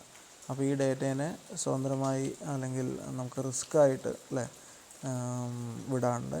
റിസ്കിൽ വിടാതെ നമ്മൾ സെക്യൂറായിട്ട് ഒരു സ്ഥലത്ത് സൂക്ഷിച്ചു വയ്ക്കുക എന്നുള്ളതാണ് ഏറ്റവും പ്രധാനം. അപ്പോൾ അങ്ങനെ ഉപയോഗിക്കുന്നൊരു കൺസ്ട്രക്റ്റാണ് ക്ലാസ് എന്നുള്ളത്. ഓക്കെ, അപ്പോൾ ക്ലാസ്സിൽ വിസിബിലിറ്റി ലെയേഴ്സ് ഉപയോഗിച്ച് നമ്മൾ ഇവരെ പ്രൊട്ടക്റ്റ് ചെയ്ത് വയ്ക്കും. പബ്ലിക്കും പ്രൈവറ്റും പ്രൊട്ടക്റ്റഡും ഉപയോഗിച്ചുള്ള എല്ലാം അങ്ങനെയുള്ള 3 വിസിബിലിറ്റി ലെയേഴ്സ് ഉപയോഗിച്ചിട്ട് ഫങ്ഷൻസിനെയും അതേപോലെ ഡേറ്റേനെയും നമ്മൾ സെക്യൂർ ആക്കുകയാണ്. അപ്പോൾ ഈ ക്ലാസ്സിന് പുറത്തുള്ള ആർക്ക് ഈ കാര്യങ്ങളെ ഡേറ്റേനെയോ അല്ലെങ്കിൽ ഫങ്ഷനെയോ ആക്സസ് ചെയ്യണമെങ്കിലും ഒബ്ജക്റ്റ് ഉപയോഗിച്ചിട്ടേ സാധിക്കുള്ളൂ. പബ്ലിക് ആണെങ്കിൽ മാത്രമേ ഒബ്ജക്റ്റ് ഉപയോഗിച്ച് പറ്റുള്ളൂ. പ്രൈവറ്റിനെ ഒരു കാരണവശാലും ഒന്നും ചെയ്യാൻ പറ്റില്ല. പ്രൊട്ടക്റ്റഡ് ആണെങ്കിൽ ഇൻഹെറിറ്റ് ചെയ്ത് ഡിറൈവ്ഡ് ക്ലാസ്സുകൾക്ക് മാത്രമേ ആക്സസ് ചെയ്യാൻ പറ്റുള്ളൂ. അങ്ങനെയുള്ള ലിമിറ്റേഷൻസാണ് നമ്മൾ കൊണ്ടുവന്നിരിക്കുന്നത്. അപ്പോൾ ക്ലാസ് എന്ന് പറഞ്ഞാൽ ഈ എല്ലാത്തിനെയും പ്രൊട്ടക്റ്റഡ് ആയിട്ടുള്ളൊരു എൻവിറോൺമെൻറ്റിൽ നമ്മുടെ ഡേറ്റേനെയും ഫങ്ഷനെയും വെക്കാനുള്ള ഒരു മെക്കാനിസമാണ്. ഓക്കെ, ഇനി ഈ ക്ലാസ് എന്ന് പറഞ്ഞാൽ ഒരു സ്റ്റാറ്റിക് എൻറ്റിറ്റി എന്ന് പറയാം. ഒബ്ജക്റ്റ് ആണ് അതിൻ്റെ ഡൈനാമിക് എൻറ്റിറ്റി. ഓക്കെ, അപ്പോൾ സ്റ്റാറ്റിക് എന്ന് പറഞ്ഞാൽ നമ്മളിപ്പോൾ കുറേ സ്റ്റാറ്റിക് ആയിട്ടുള്ള കാര്യങ്ങൾ കണ്ടു. മെമ്മറി മാനേജ്മെൻറ്റിലാണെങ്കിലും ഒക്കെ നമ്മൾ സ്റ്റാറ്റിക് ആയിട്ടുള്ള ഇപ്പോൾ പോളിമോർഫിസം നമ്മൾ നേരത്തെ കണ്ടപ്പോഴൊക്കെ സ്റ്റാറ്റിക് പോളിമോർഫിസിനെ പറ്റിയിട്ടൊക്കെ പറയുകയുണ്ടായി. അപ്പോൾ അതിലൊക്കെ സംഭവിക്കുന്നത് കമ്പയൽ ടൈമിൽ നമ്മൾ പ്രോഗ്രാം എഴുതി കമ്പയർ ചെയ്യുമ്പോൾ തന്നെ നടക്കുന്ന ആ സമയത്ത് മാത്രം വർക്ക് ചെയ്യുന്ന സാധനത്തിനെയാണ് നമ്മൾ കമ്പയൽ ടൈം അല്ലെങ്കിൽ സ്റ്റാറ്റിക് എന്ന് പറയുന്നത്. അപ്പോൾ ഇവിടെയും ക്ലാസ് എന്ന് പറഞ്ഞാൽ നമ്മൾ പ്രോഗ്രാം എഴുതി ക്ലാസ്സിന് വേണ്ട കാര്യങ്ങളൊക്കെ എഴുതി ക്ലാസ്സിൻ്റെ പേര് എഴുതി അതിൻ്റെ കണ്ടൻറ്റ് ഡാറ്റ എന്തൊക്കെയാണെന്ന് എഴുതി അത് ഏതൊക്കെ വിസിബിലിറ്റി ലെയറിൽ വരും അതൊക്കെ എഴുതി ഫങ്ഷൻസ് എഴുതി ഈ പറഞ്ഞ പോലെ സെക്യൂർ ആക്കി വെച്ചു. അപ്പോൾ അത് നമ്മുടെ കമ്പയൽ ടൈമിൽ നടക്കുന്ന കാര്യങ്ങളാണ്. അപ്പോൾ സ്റ്റാറ്റിക് ആയിട്ടുള്ള എൻറ്റിറ്റിയാണ് അല്ലെങ്കിൽ നോൺ ലിവിങ് എന്ന് നമുക്ക് വേണമെങ്കിൽ പറയാവുന്ന ഒരു എൻറ്റിറ്റിയാണ് നമ്മുടെ ക്ലാസ് എന്ന് പറയുന്നത്. ഓക്കെ, ഇനി അതിൻ്റെ തന്നെ ഒരു ലൈവ് റെപ്രസെൻറ്റേഷനാണ് അല്ലെങ്കിൽ ഒരു ആക്റ്റീവ് റെപ്രസെൻറ്റേഷൻ ആണ് നമ്മുടെ ഒബ്ജക്റ്റ്. അപ്പോൾ നമ്മൾ സാധാരണ object is N instance of A class എന്ന് പറയാറുണ്ട്. അപ്പോൾ അത് റൺ ടൈമിൽ വർക്ക് ചെയ്യുന്ന ഒരു ക്ലാസ്സിൻ്റെ റെപ്രസെൻറ്റേഷനാണ് ഒബ്ജക്റ്റ് എന്ന് പറയുന്നത്. സ്ട്രക്ചർ വേരിയബിൾ ഉപയോഗിക്കുന്ന പോലെ ക്ലാസ്സിൽ നമ്മൾ വേരിയബിൾ ഉപയോഗിക്കുന്നു. അതിന് പറയുന്ന പേരാണ് ഒബ്ജക്റ്റ്. ഓക്കെ, അപ്പോൾ ഒബ്ജക്റ്റ് എന്നുള്ളതാണ് നമ്മൾ പുറത്തുനിന്ന് ഒരു ആൾക്ക് ഈ ഒരു ക്ലാസ്സിൻ്റെ ഉള്ളിലത്തെ കാര്യങ്ങളെ ആക്സസ് ചെയ്യണമെങ്കിൽ പബ്ലിക്കായിട്ടുള്ള കാര്യങ്ങളെ ആക്സസ് ചെയ്യണമെങ്കിൽ നമ്മൾ ഉപയോഗിക്കുന്ന ഒരു ഇൻ്റർമീഡിയേറ്ററാണ് ഒബ്ജക്റ്റ്. ഒബ്ജക്റ്റ് ക്രിയേറ്റ് ചെയ്യാണ്ട് നമുക്ക് ആ ഫംഗ്ഷൻ്റെ പബ്ലിക്കായിട്ടുള്ള പ്രൈവറ്റിനെയും പ്രൊട്ടക്റ്റിനെയും പറ്റില്ല. പബ്ലിക്കായിട്ടുള്ള ഇൻഫർമേഷനെ ആക്സസ് ചെയ്യാൻ ഉപയോഗിക്കുന്ന മാർഗം. ഓക്കെ, ഇനി അടുത്തത് ഡാറ്റ അബ്സ്ട്രാക്ഷൻ. ഓക്കെ, അപ്പോൾ ഈ കോൺസെപ്റ്റുകൾ നമ്മുടെ ക്ലാസ്സിൻ്റെ ഉള്ളിലൊക്കെ വരുന്ന കോൺസെപ്റ്റുകൾ തന്നെയാണ് ഡാറ്റ അബ്സ്ട്രാക്ഷനും അതുപോലെ എൻക്യാപ്സുലേഷൻ എന്ന് പറയുന്നത്. ഓക്കെ, അപ്പോൾ അബ്സ്ട്രാക്ഷൻ എന്ന് പറയുമ്പോൾ എപ്പോഴും നമ്മൾ ആലോചിക്കേണ്ടത് ഒരു രത്ന ചുരുക്കം. ഓക്കെ, എന്നാണ് നമ്മൾ പറയുന്നത്. അതായത് വേണ്ട കാര്യങ്ങൾ മാത്രം എക്സ്പോസ് ചെയ്യുക, അല്ലാത്ത കാര്യങ്ങളൊക്കെ നമുക്ക് ഹൈഡ് ചെയ്ത് വെക്കാം. ഹൈഡ് ചെയ്ത് വെക്കുക എന്ന് പറഞ്ഞാൽ ഇപ്പോൾ ഒരു എക്സാമ്പിൾ ഞാൻ മുമ്പിൽ പറയുകയുണ്ടായി. നമ്മൾ ഒരു ബൈക്ക് നമ്മൾ വാങ്ങിച്ചു. ഓക്കെ, ബൈക്ക് നമുക്ക് വാങ്ങിക്കാനും ഓടിക്കാനും ജസ്റ്റ് ഡ്രൈവിംഗ് മാത്രം അറിഞ്ഞാൽ മതി. ലൈസൻസ് എടുത്ത് നമുക്ക് ഡ്രൈവിംഗ് അറിയുമെങ്കിൽ വളരെ ഈസി ആയിട്ട് ഓടിക്കാം. അല്ലാണ്ട് ബൈക്ക് എങ്ങനെ വർക്ക് ചെയ്യുന്നു, ഓക്കെ എത്ര CC ആണെന്നോ അല്ലെങ്കിൽ അതിൽ എൻജിൻ ഉണ്ടോ എന്ന് പോലും നമുക്ക് വേണമെങ്കിൽ അറിയേണ്ട ആവശ്യമില്ല. ഡ്രൈവിംഗ് പഠിച്ചു കഴിഞ്ഞാൽ ക്ലച്ചും ബ്രേക്കും ആക്സിലേറ്ററും അല്ലേ നമുക്ക് ബാലൻസിങ്ങും കാര്യങ്ങളൊക്കെ ഉണ്ടെങ്കിൽ നമുക്ക് ഡ്രൈവിംഗ് മാത്രം പഠിച്ചു കഴിഞ്ഞാൽ നമുക്ക് ഈസി ആയിട്ടൊരു ബൈക്ക് ഓടിക്കാം. ഓക്കെ, അല്ലാണ്ട് അതിൻ്റെ വർക്കിംഗ് എന്താണ് എങ്ങനെയാണ് എന്നും നമുക്കുള്ളിൽ എന്തൊക്കെ സംഭവിക്കുന്നു, എത്ര വാൾവുകളുണ്ട്, എത്ര സിലിണ്ടറാണ്, എന്താണ് അതിൻ്റെ ബാക്കിയുള്ള കാര്യങ്ങൾ, കാർബറേറ്റർ എന്താണ്, ഇതൊന്നും നമുക്ക് അറിയേണ്ട ആവശ്യമില്ല. നമ്മൾ പെട്രോൾ അടിക്കാനുള്ള ടാങ്ക് തുറക്കാൻ നമുക്ക് അറിയണം, പെട്രോൾ നിറയ്ക്കുക, വണ്ടി സ്റ്റാർട്ട് ചെയ്യാൻ അറിയണം, ഡ്രൈവ് ചെയ്യാൻ അറിയണം, അത്രയും നമുക്ക് അറിയേണ്ട ആവശ്യമുള്ളൂ. അപ്പം നമുക്ക് യൂസറിന് ആവശ്യമായ കുറച്ച് കാര്യങ്ങൾ നമുക്ക് ഈ ബൈക്ക് ഡിസൈനേഴ്സ് നമുക്ക് തന്നിട്ടുണ്ട്. അത് എങ്ങനെ ഉപയോഗിക്കുക എന്ന് മാത്രമേ അറിയണ്ടൂ. അതിൻ്റെ ഉള്ളിൽ ഇൻറ്റേർണൽ വർക്കിംഗ് നമുക്ക് അറിയേണ്ട ആവശ്യമില്ല. ഇൻറ്റേർണൽ വർക്കിംഗ് അറിഞ്ഞു കഴിഞ്ഞാൽ കൂടുതൽ നല്ല കാര്യമാണ്. ഓക്കെ, പക്ഷേ അത് ബൈക്ക് ഓടിക്കാൻ അത് അറിയേണ്ട ആവശ്യമില്ല. മിനിമം റിക്വയർമെൻറ്റിൽ ഈ ഇൻറ്റേർണൽ വർക്കിംഗ് അറിയുക എന്നുള്ളത് ഒരു കാര്യമല്ല. ഓക്കെ, അപ്പോൾ അതുകൊണ്ട് നമുക്ക് ബൈക്ക് ഓടിക്കാൻ അറിയണം. ജസ്റ്റ് നമ്മൾ അതിനെപ്പറ്റി മാത്രമേ മെജോറിറ്റി ഓഫ് ആൾക്കാർക്കും അതിൻ്റെ ഇൻറ്റേർണൽ വർക്കിംഗ് അറിയുന്നുണ്ടായിരിക്കില്ല. ഓക്കെ, പക്ഷേ എല്ലാവരും ടു വീലേഴ്സ് ഉപയോഗിക്കുന്നു, അല്ലെങ്കിൽ വണ്ടികൾ ഉപയോഗിക്കുന്നുണ്ട്. അത് എല്ലാം അറിഞ്ഞിട്ടല്ല. അപ്പോൾ കമ്പ്യൂട്ടർ ഉപയോഗിക്കുന്നവരും പല സ്ഥലത്തും നമ്മൾ കമ്പ്യൂട്ടറുകൾ ഉപയോഗിക്കുന്നത്, ഒരു എല്ലായിടത്തും കമ്പ്യൂട്ടർ ഉപയോഗിക്കും. എല്ലാവർക്കും ഇൻറ്റേർണൽ വർക്കിംഗ് അറിഞ്ഞിട്ടല്ല. അവർക്ക് ഉപയോഗിക്കാനുള്ള കാര്യങ്ങളുണ്ട്, മൗസുണ്ട്, കീബോർഡുണ്ട്, മോണിറ്ററുണ്ട്, അല്ലെങ്കിൽ പ്രിൻ്ററുണ്ട്, കാര്യങ്ങളുണ്ട്, മതി. അവർക്ക് അത്ര അറിയുള്ളൂ. കേട് വന്നു കഴിഞ്ഞാൽ അവർ സർവീസിൽ ആളെ വിളിക്കുമെന്ന് മാത്രം. ഓക്കെ, അപ്പോൾ ആ പറഞ്ഞതുപോലെയാണ് ഇവിടുത്തെയും കാര്യം. നമ്മൾ കോംപ്ലക്സ് ആയിട്ടുള്ള കാര്യങ്ങളാണ്. ഓക്കെ, ഒരു യൂസർക്ക് സാധാരണ ആൾക്ക് ഡീൽ ചെയ്യാൻ പറ്റുന്ന കാര്യങ്ങളല്ല. അതുകൊണ്ടാണ് നമ്മളതിനെ ഹൈഡ് ചെയ്ത് വയ്ക്കുന്നത്. എല്ലാവർക്കും വളരെ ഈസി ആയിട്ട് പഠിക്കാവുന്ന കാര്യമാണെങ്കിൽ അതെല്ലാവർക്കും പറഞ്ഞു കൊടുക്കാൻ ജസ്റ്റ് ഒരു 2 ലൈൻ അല്ലെങ്കിൽ 10 ലൈൻ വായിച്ചു കഴിഞ്ഞാൽ കാര്യം മനസ്സിലാവും എന്നാണെങ്കിൽ നമുക്ക് യാതൊരു കുഴപ്പമില്ല. ഓക്കെ, അതെല്ലാം നമുക്ക് യൂസർ മാനുവലിൽ തന്നെ കൃത്യമായി എല്ലാം എഴുതി വയ്ക്കാം. ഓക്കെ, പക്ഷേ അതിൻ്റെ ആവശ്യമില്ലാത്തതുകൊണ്ടാണ് യൂസർ മാനുവലിലും അത്രയും ഡീപ്പായിട്ട് പോകാണ്ട് അത്യാവശ്യം കുറച്ച് പുറമേയുള്ള പോളിഷ് ചെയ്യാവുന്ന രീതിയിലുള്ള കാര്യങ്ങൾ മാത്രമാണ് അതിലും സ്പെസിഫൈ ചെയ്യുക. ഓക്കെ, അപ്പോൾ യൂസറിന് അതിൽ ഇൻട്രസ്റ്റ് ഇല്ല. അത് വളരെ റെയറായിട്ട് സംഭവിക്കുന്ന കാര്യങ്ങളാണ് ഫെയിലിയർ എന്ന് പറഞ്ഞാലൊക്കെ. അപ്പോൾ അതിലൊന്നും അയാൾക്ക് ഇൻട്രസ്റ്റ് ഇല്ല, കാരണം അയാൾക്ക് ചെയ്യേണ്ട ആവശ്യമില്ല. അത് കൂടുതൽ കുറേ ടൈം കൺസ്യൂമിങ് ആയിട്ടുള്ളൊരു കാര്യമാണ്. അപ്പോൾ അതിനൊന്നും മെനക്കെടാനില്ല. അപ്പോൾ നമുക്ക് യൂസറിന് ആവശ്യമുള്ള കാര്യങ്ങൾ പുറത്തേക്ക് കൊടുക്കുക. അതിൻ്റെ ബാക്ക്ഗ്രൗണ്ടിൽ എന്ത് നടക്കുന്നു എന്നുള്ള അറിയേണ്ട, അത് നമ്മൾ പെർഫെക്റ്റായി ചെയ്യണം. നമ്മൾ പെർഫെക്റ്റായി ചെയ്തില്ലെങ്കിൽ അത് നമ്മുടെ ഫെയിലിയറാണ്, നമ്മുടെ പ്രൊഡക്റ്റ് വിജയിക്കില്ല. ഓക്കെ, അപ്പോൾ ബാക്ക്ഗ്രൗണ്ട് സ്ട്രോങ് ആക്കിയിട്ട് യൂസറിനെ ഏറ്റവും നമ്മൾ ആദ്യമൊന്നും ലിനക്സ് ഓപ്പറേറ്റിംഗ് സിസ്റ്റം ഉപയോഗിക്കാതിരിക്കുന്നതിന് പ്രധാന കാരണം അതായിരുന്നു, യൂസർ ഫ്രണ്ട്ലി ആയിരുന്നില്ല എന്നുള്ളതാണ്. പണ്ട് കമാൻഡ് ടൈപ്പ് ചെയ്ത് മാത്രമേ ചെയ്യാൻ പറ്റുന്നത്. പിന്നെ നമ്മൾ മൗസ് ഒക്കെ ഉപയോഗിക്കാൻ പറ്റിയെങ്കിലും അതത്ര യൂസർ ഫ്രണ്ട്ലി ആയിരുന്നില്ല. ഇപ്പോഴാണ് കുറച്ചൊക്കെ നമ്മൾ ലിനക്സിലേക്ക് എത്തി തുടങ്ങിയത്. ഓക്കെ, അപ്പോൾ യൂസർ ഫ്രണ്ട്ലിനെസ്സാണ് ഏറ്റവും കൂടുതൽ ഉദ്ദേശിക്കുന്നത്. അപ്പോൾ ഡാറ്റ അബ്സ്ട്രാക്ഷനും ഡാറ്റ എൻക്യാപ്സുലേഷനും ഒക്കെ ഈ പോയിൻ്റ് തന്നെയാണ്. അബ്സ്ട്രാക്ഷൻ വേണ്ടത് മാത്രം essential, whatever is essential will be exposed to the outside world. All the other details, background details will be hidden from the users എന്നുള്ളതാണ് ഡാറ്റ അബ്സ്ട്രാക്ഷൻ. എൻക്യാപ്സുലേഷനിൽ ഈ പറയുന്ന പോലെ data wrapping up of data and functions into a secure unit, namely class എന്നുള്ളതാണ് data encapsulation. അപ്പോൾ വേണ്ട കാര്യങ്ങളെല്ലാം നമ്മൾ ക്ലാസ്സിനുള്ളിൽ സെക്യൂർ ആക്കി വയ്ക്കുന്നു. ഓക്കെ, അബ്സ്ട്രാക്ഷനിൽ നമ്മൾ വേണ്ട യൂസറിന് ഉപയോഗിക്കേണ്ടുന്ന കാര്യങ്ങൾ മാത്രം യൂസേഴ്സിന് കൊടുക്കുന്നു. ബാക്കിയുള്ള കാര്യങ്ങളെല്ലാം നമ്മൾ ബാക്ക്ഗ്രൗണ്ടിൽ ഡീൽ ചെയ്യുന്നു. ഓക്കെ, പിന്നെ 2 പ്രധാനപ്പെട്ട കോൺസെപ്റ്റുകളാണ് ഇൻഹെറിറ്റൻസും പോളിമോർഫിസവും. ഓക്കെ, അപ്പോൾ ഇതിലെല്ലാം പരസ്പരം അങ്ങോട്ടും ഇങ്ങോട്ടും ബന്ധപ്പെട്ട് കിടക്കുന്ന കോൺസെപ്റ്റുകളാണ്. അപ്പോൾ ക്ലാസ്സിനെ പറ്റിയിട്ട് ഒബ്ജക്റ്റിനെ പറ്റി പറയുമ്പോൾ വരുന്ന കാര്യങ്ങൾ തന്നെയാണ് അബ്സ്ട്രാക്ഷനും എൻക്യാപ്സുലേഷനും. അതുപോലെ തന്നെ ഇൻഹെറിറ്റൻസും പോളിമോർഫിസവും പറയുമ്പോൾ വരുന്ന കാര്യം തന്നെയാണ് ഡൈനാമിക് ബൈൻഡിങ് എന്നുള്ള കാര്യം. ഓക്കെ, അപ്പോൾ എന്തായാലും ഇൻഹെറിറ്റൻസ് എന്താണെന്ന് നോക്കാം. അപ്പോൾ നമ്മൾ ഇൻഹെറിറ്റൻസിൽ ചെയ്യുന്നത് ആ പേര് സൂചിപ്പിക്കുന്നത് പോലെ ഇൻഹെറിറ്റ് എന്ന് പറഞ്ഞാൽ തൊട്ട് ഒരു ആൻസസ്റ്ററുടെ കയ്യിൽ നിന്ന് നമുക്ക് കിട്ടുന്ന ഗുണങ്ങൾ. ഓക്കെ, അതിനെയാണ് നമ്മൾ ഇൻഹെറിറ്റൻസ് എന്ന് പറയുക. ഇവിടെ ആൻസസ്റ്റർ എന്നൊക്കെ പറയുകയാണെങ്കിൽ 2 ക്ലാസ്സുകളാണ് നമ്മൾ എടുക്കുന്നത്. ഒരു ക്ലാസ്സിനെ പാരൻ്റ് ക്ലാസ്സിനെയും ഒരു ക്ലാസ്സിനെ ചൈൽഡ് ക്ലാസ്സും ആക്കി വയ്ക്കുന്നു.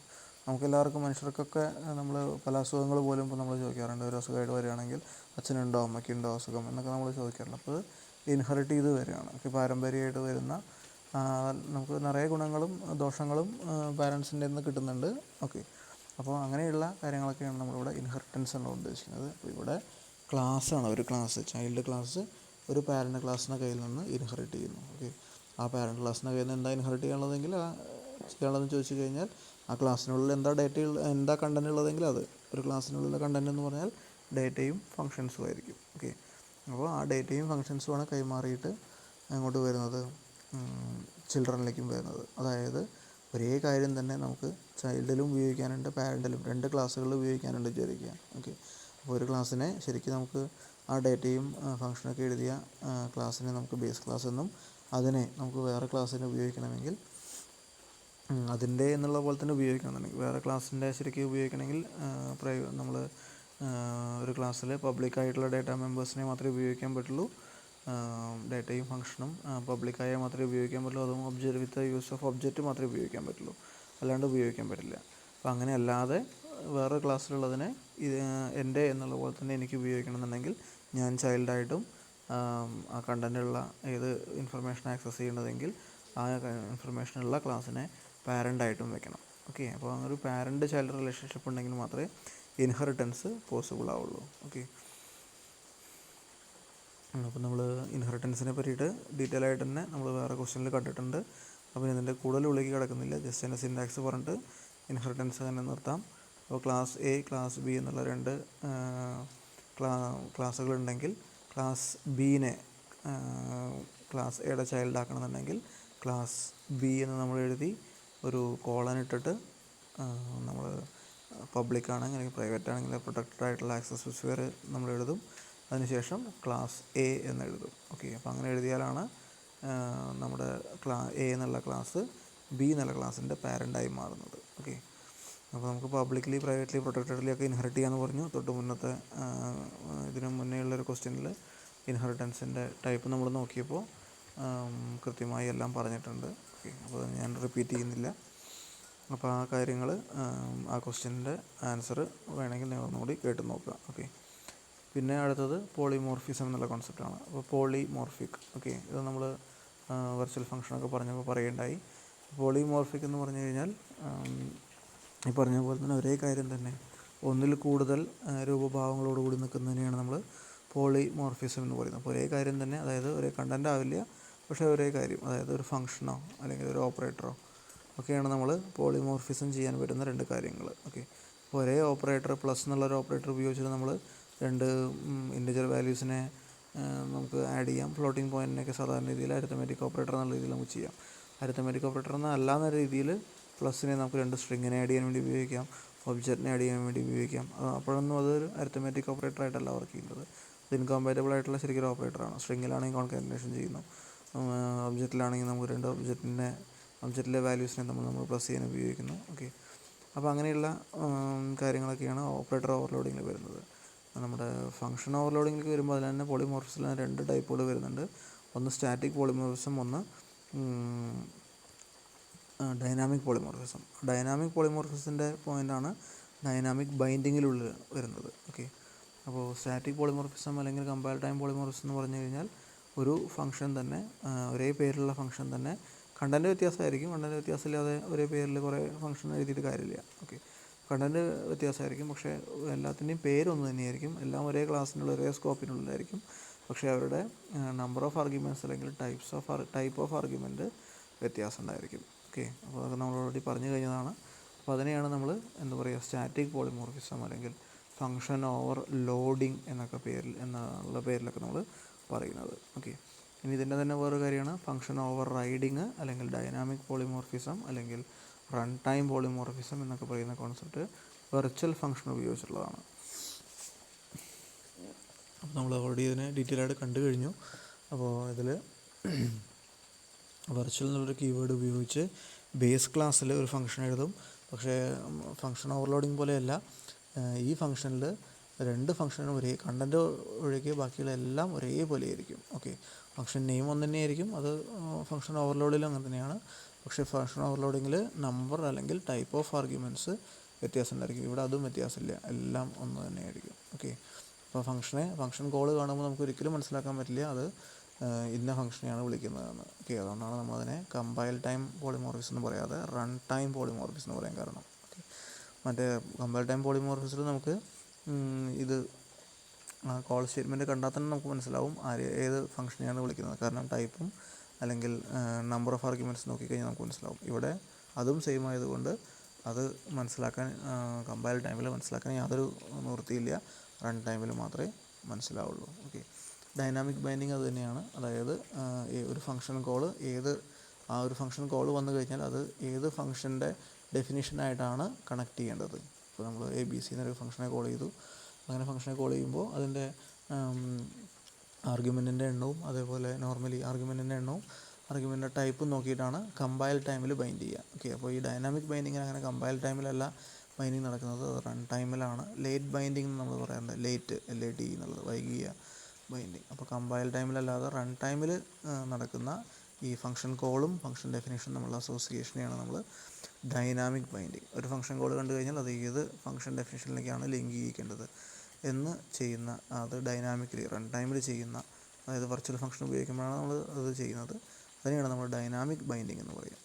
മെസ്സേജ് പാസിംഗ് എന്ന് പറഞ്ഞാൽ സാധാരണ നമ്മളൊരു ഫംഗ്ഷനിൽ നിന്ന് അങ്ങോട്ടും ഇങ്ങോട്ടും നമ്മൾ കമ്മ്യൂണിക്കേറ്റ് ചെയ്യാൻ വേണ്ടിയിട്ട് ഫംഗ്ഷൻസിനെയാണ് ഉപയോഗിക്കുക. ഓക്കെ, അപ്പോൾ ഓരോ ക്ലാസ്സുകൾ അങ്ങോട്ടും ഇങ്ങോട്ടും കമ്മ്യൂണിക്കേറ്റ് ചെയ്യുമ്പോൾ കമ്മ്യൂണിക്കേറ്റ് ചെയ്യുക എന്ന് പറഞ്ഞാൽ എന്തെങ്കിലും കാര്യങ്ങൾ അങ്ങോട്ടും ഇങ്ങോട്ടും പാസ് ചെയ്യുകയാണെങ്കിൽ നമ്മൾ ത്രൂ ഫങ്ഷൻസാണ്. നമ്മൾ റിട്ടേൺ ചെയ്ത് കഴിഞ്ഞാൽ ഇത് ഈ ഫംഗ്ഷനിൽ ചെയ്തിട്ടുള്ള വർക്കിൻ്റെ റിസൾട്ട് നമുക്ക് വേറെ ഫംഗ്ഷനിലേക്ക് കൊടുക്കാൻ സാധിക്കും. ഓക്കെ, അപ്പോൾ ഒരു ഫംഗ്ഷൻ വേറെ ഫംഗ്ഷനെ വിളിക്കുക എന്നുള്ളതാണ് മെസ്സേജ് പാസിങ്ങിൽ പ്രധാനമായിട്ടുള്ള പോയിൻ്റ്. അപ്പോൾ ഇത്രയും പോയിൻറ്റ്സാണ് ഡീറ്റെയിൽ ആയിട്ട് എഴുതേണ്ടത് 15 മാർക്കിന്. ഓക്കെ,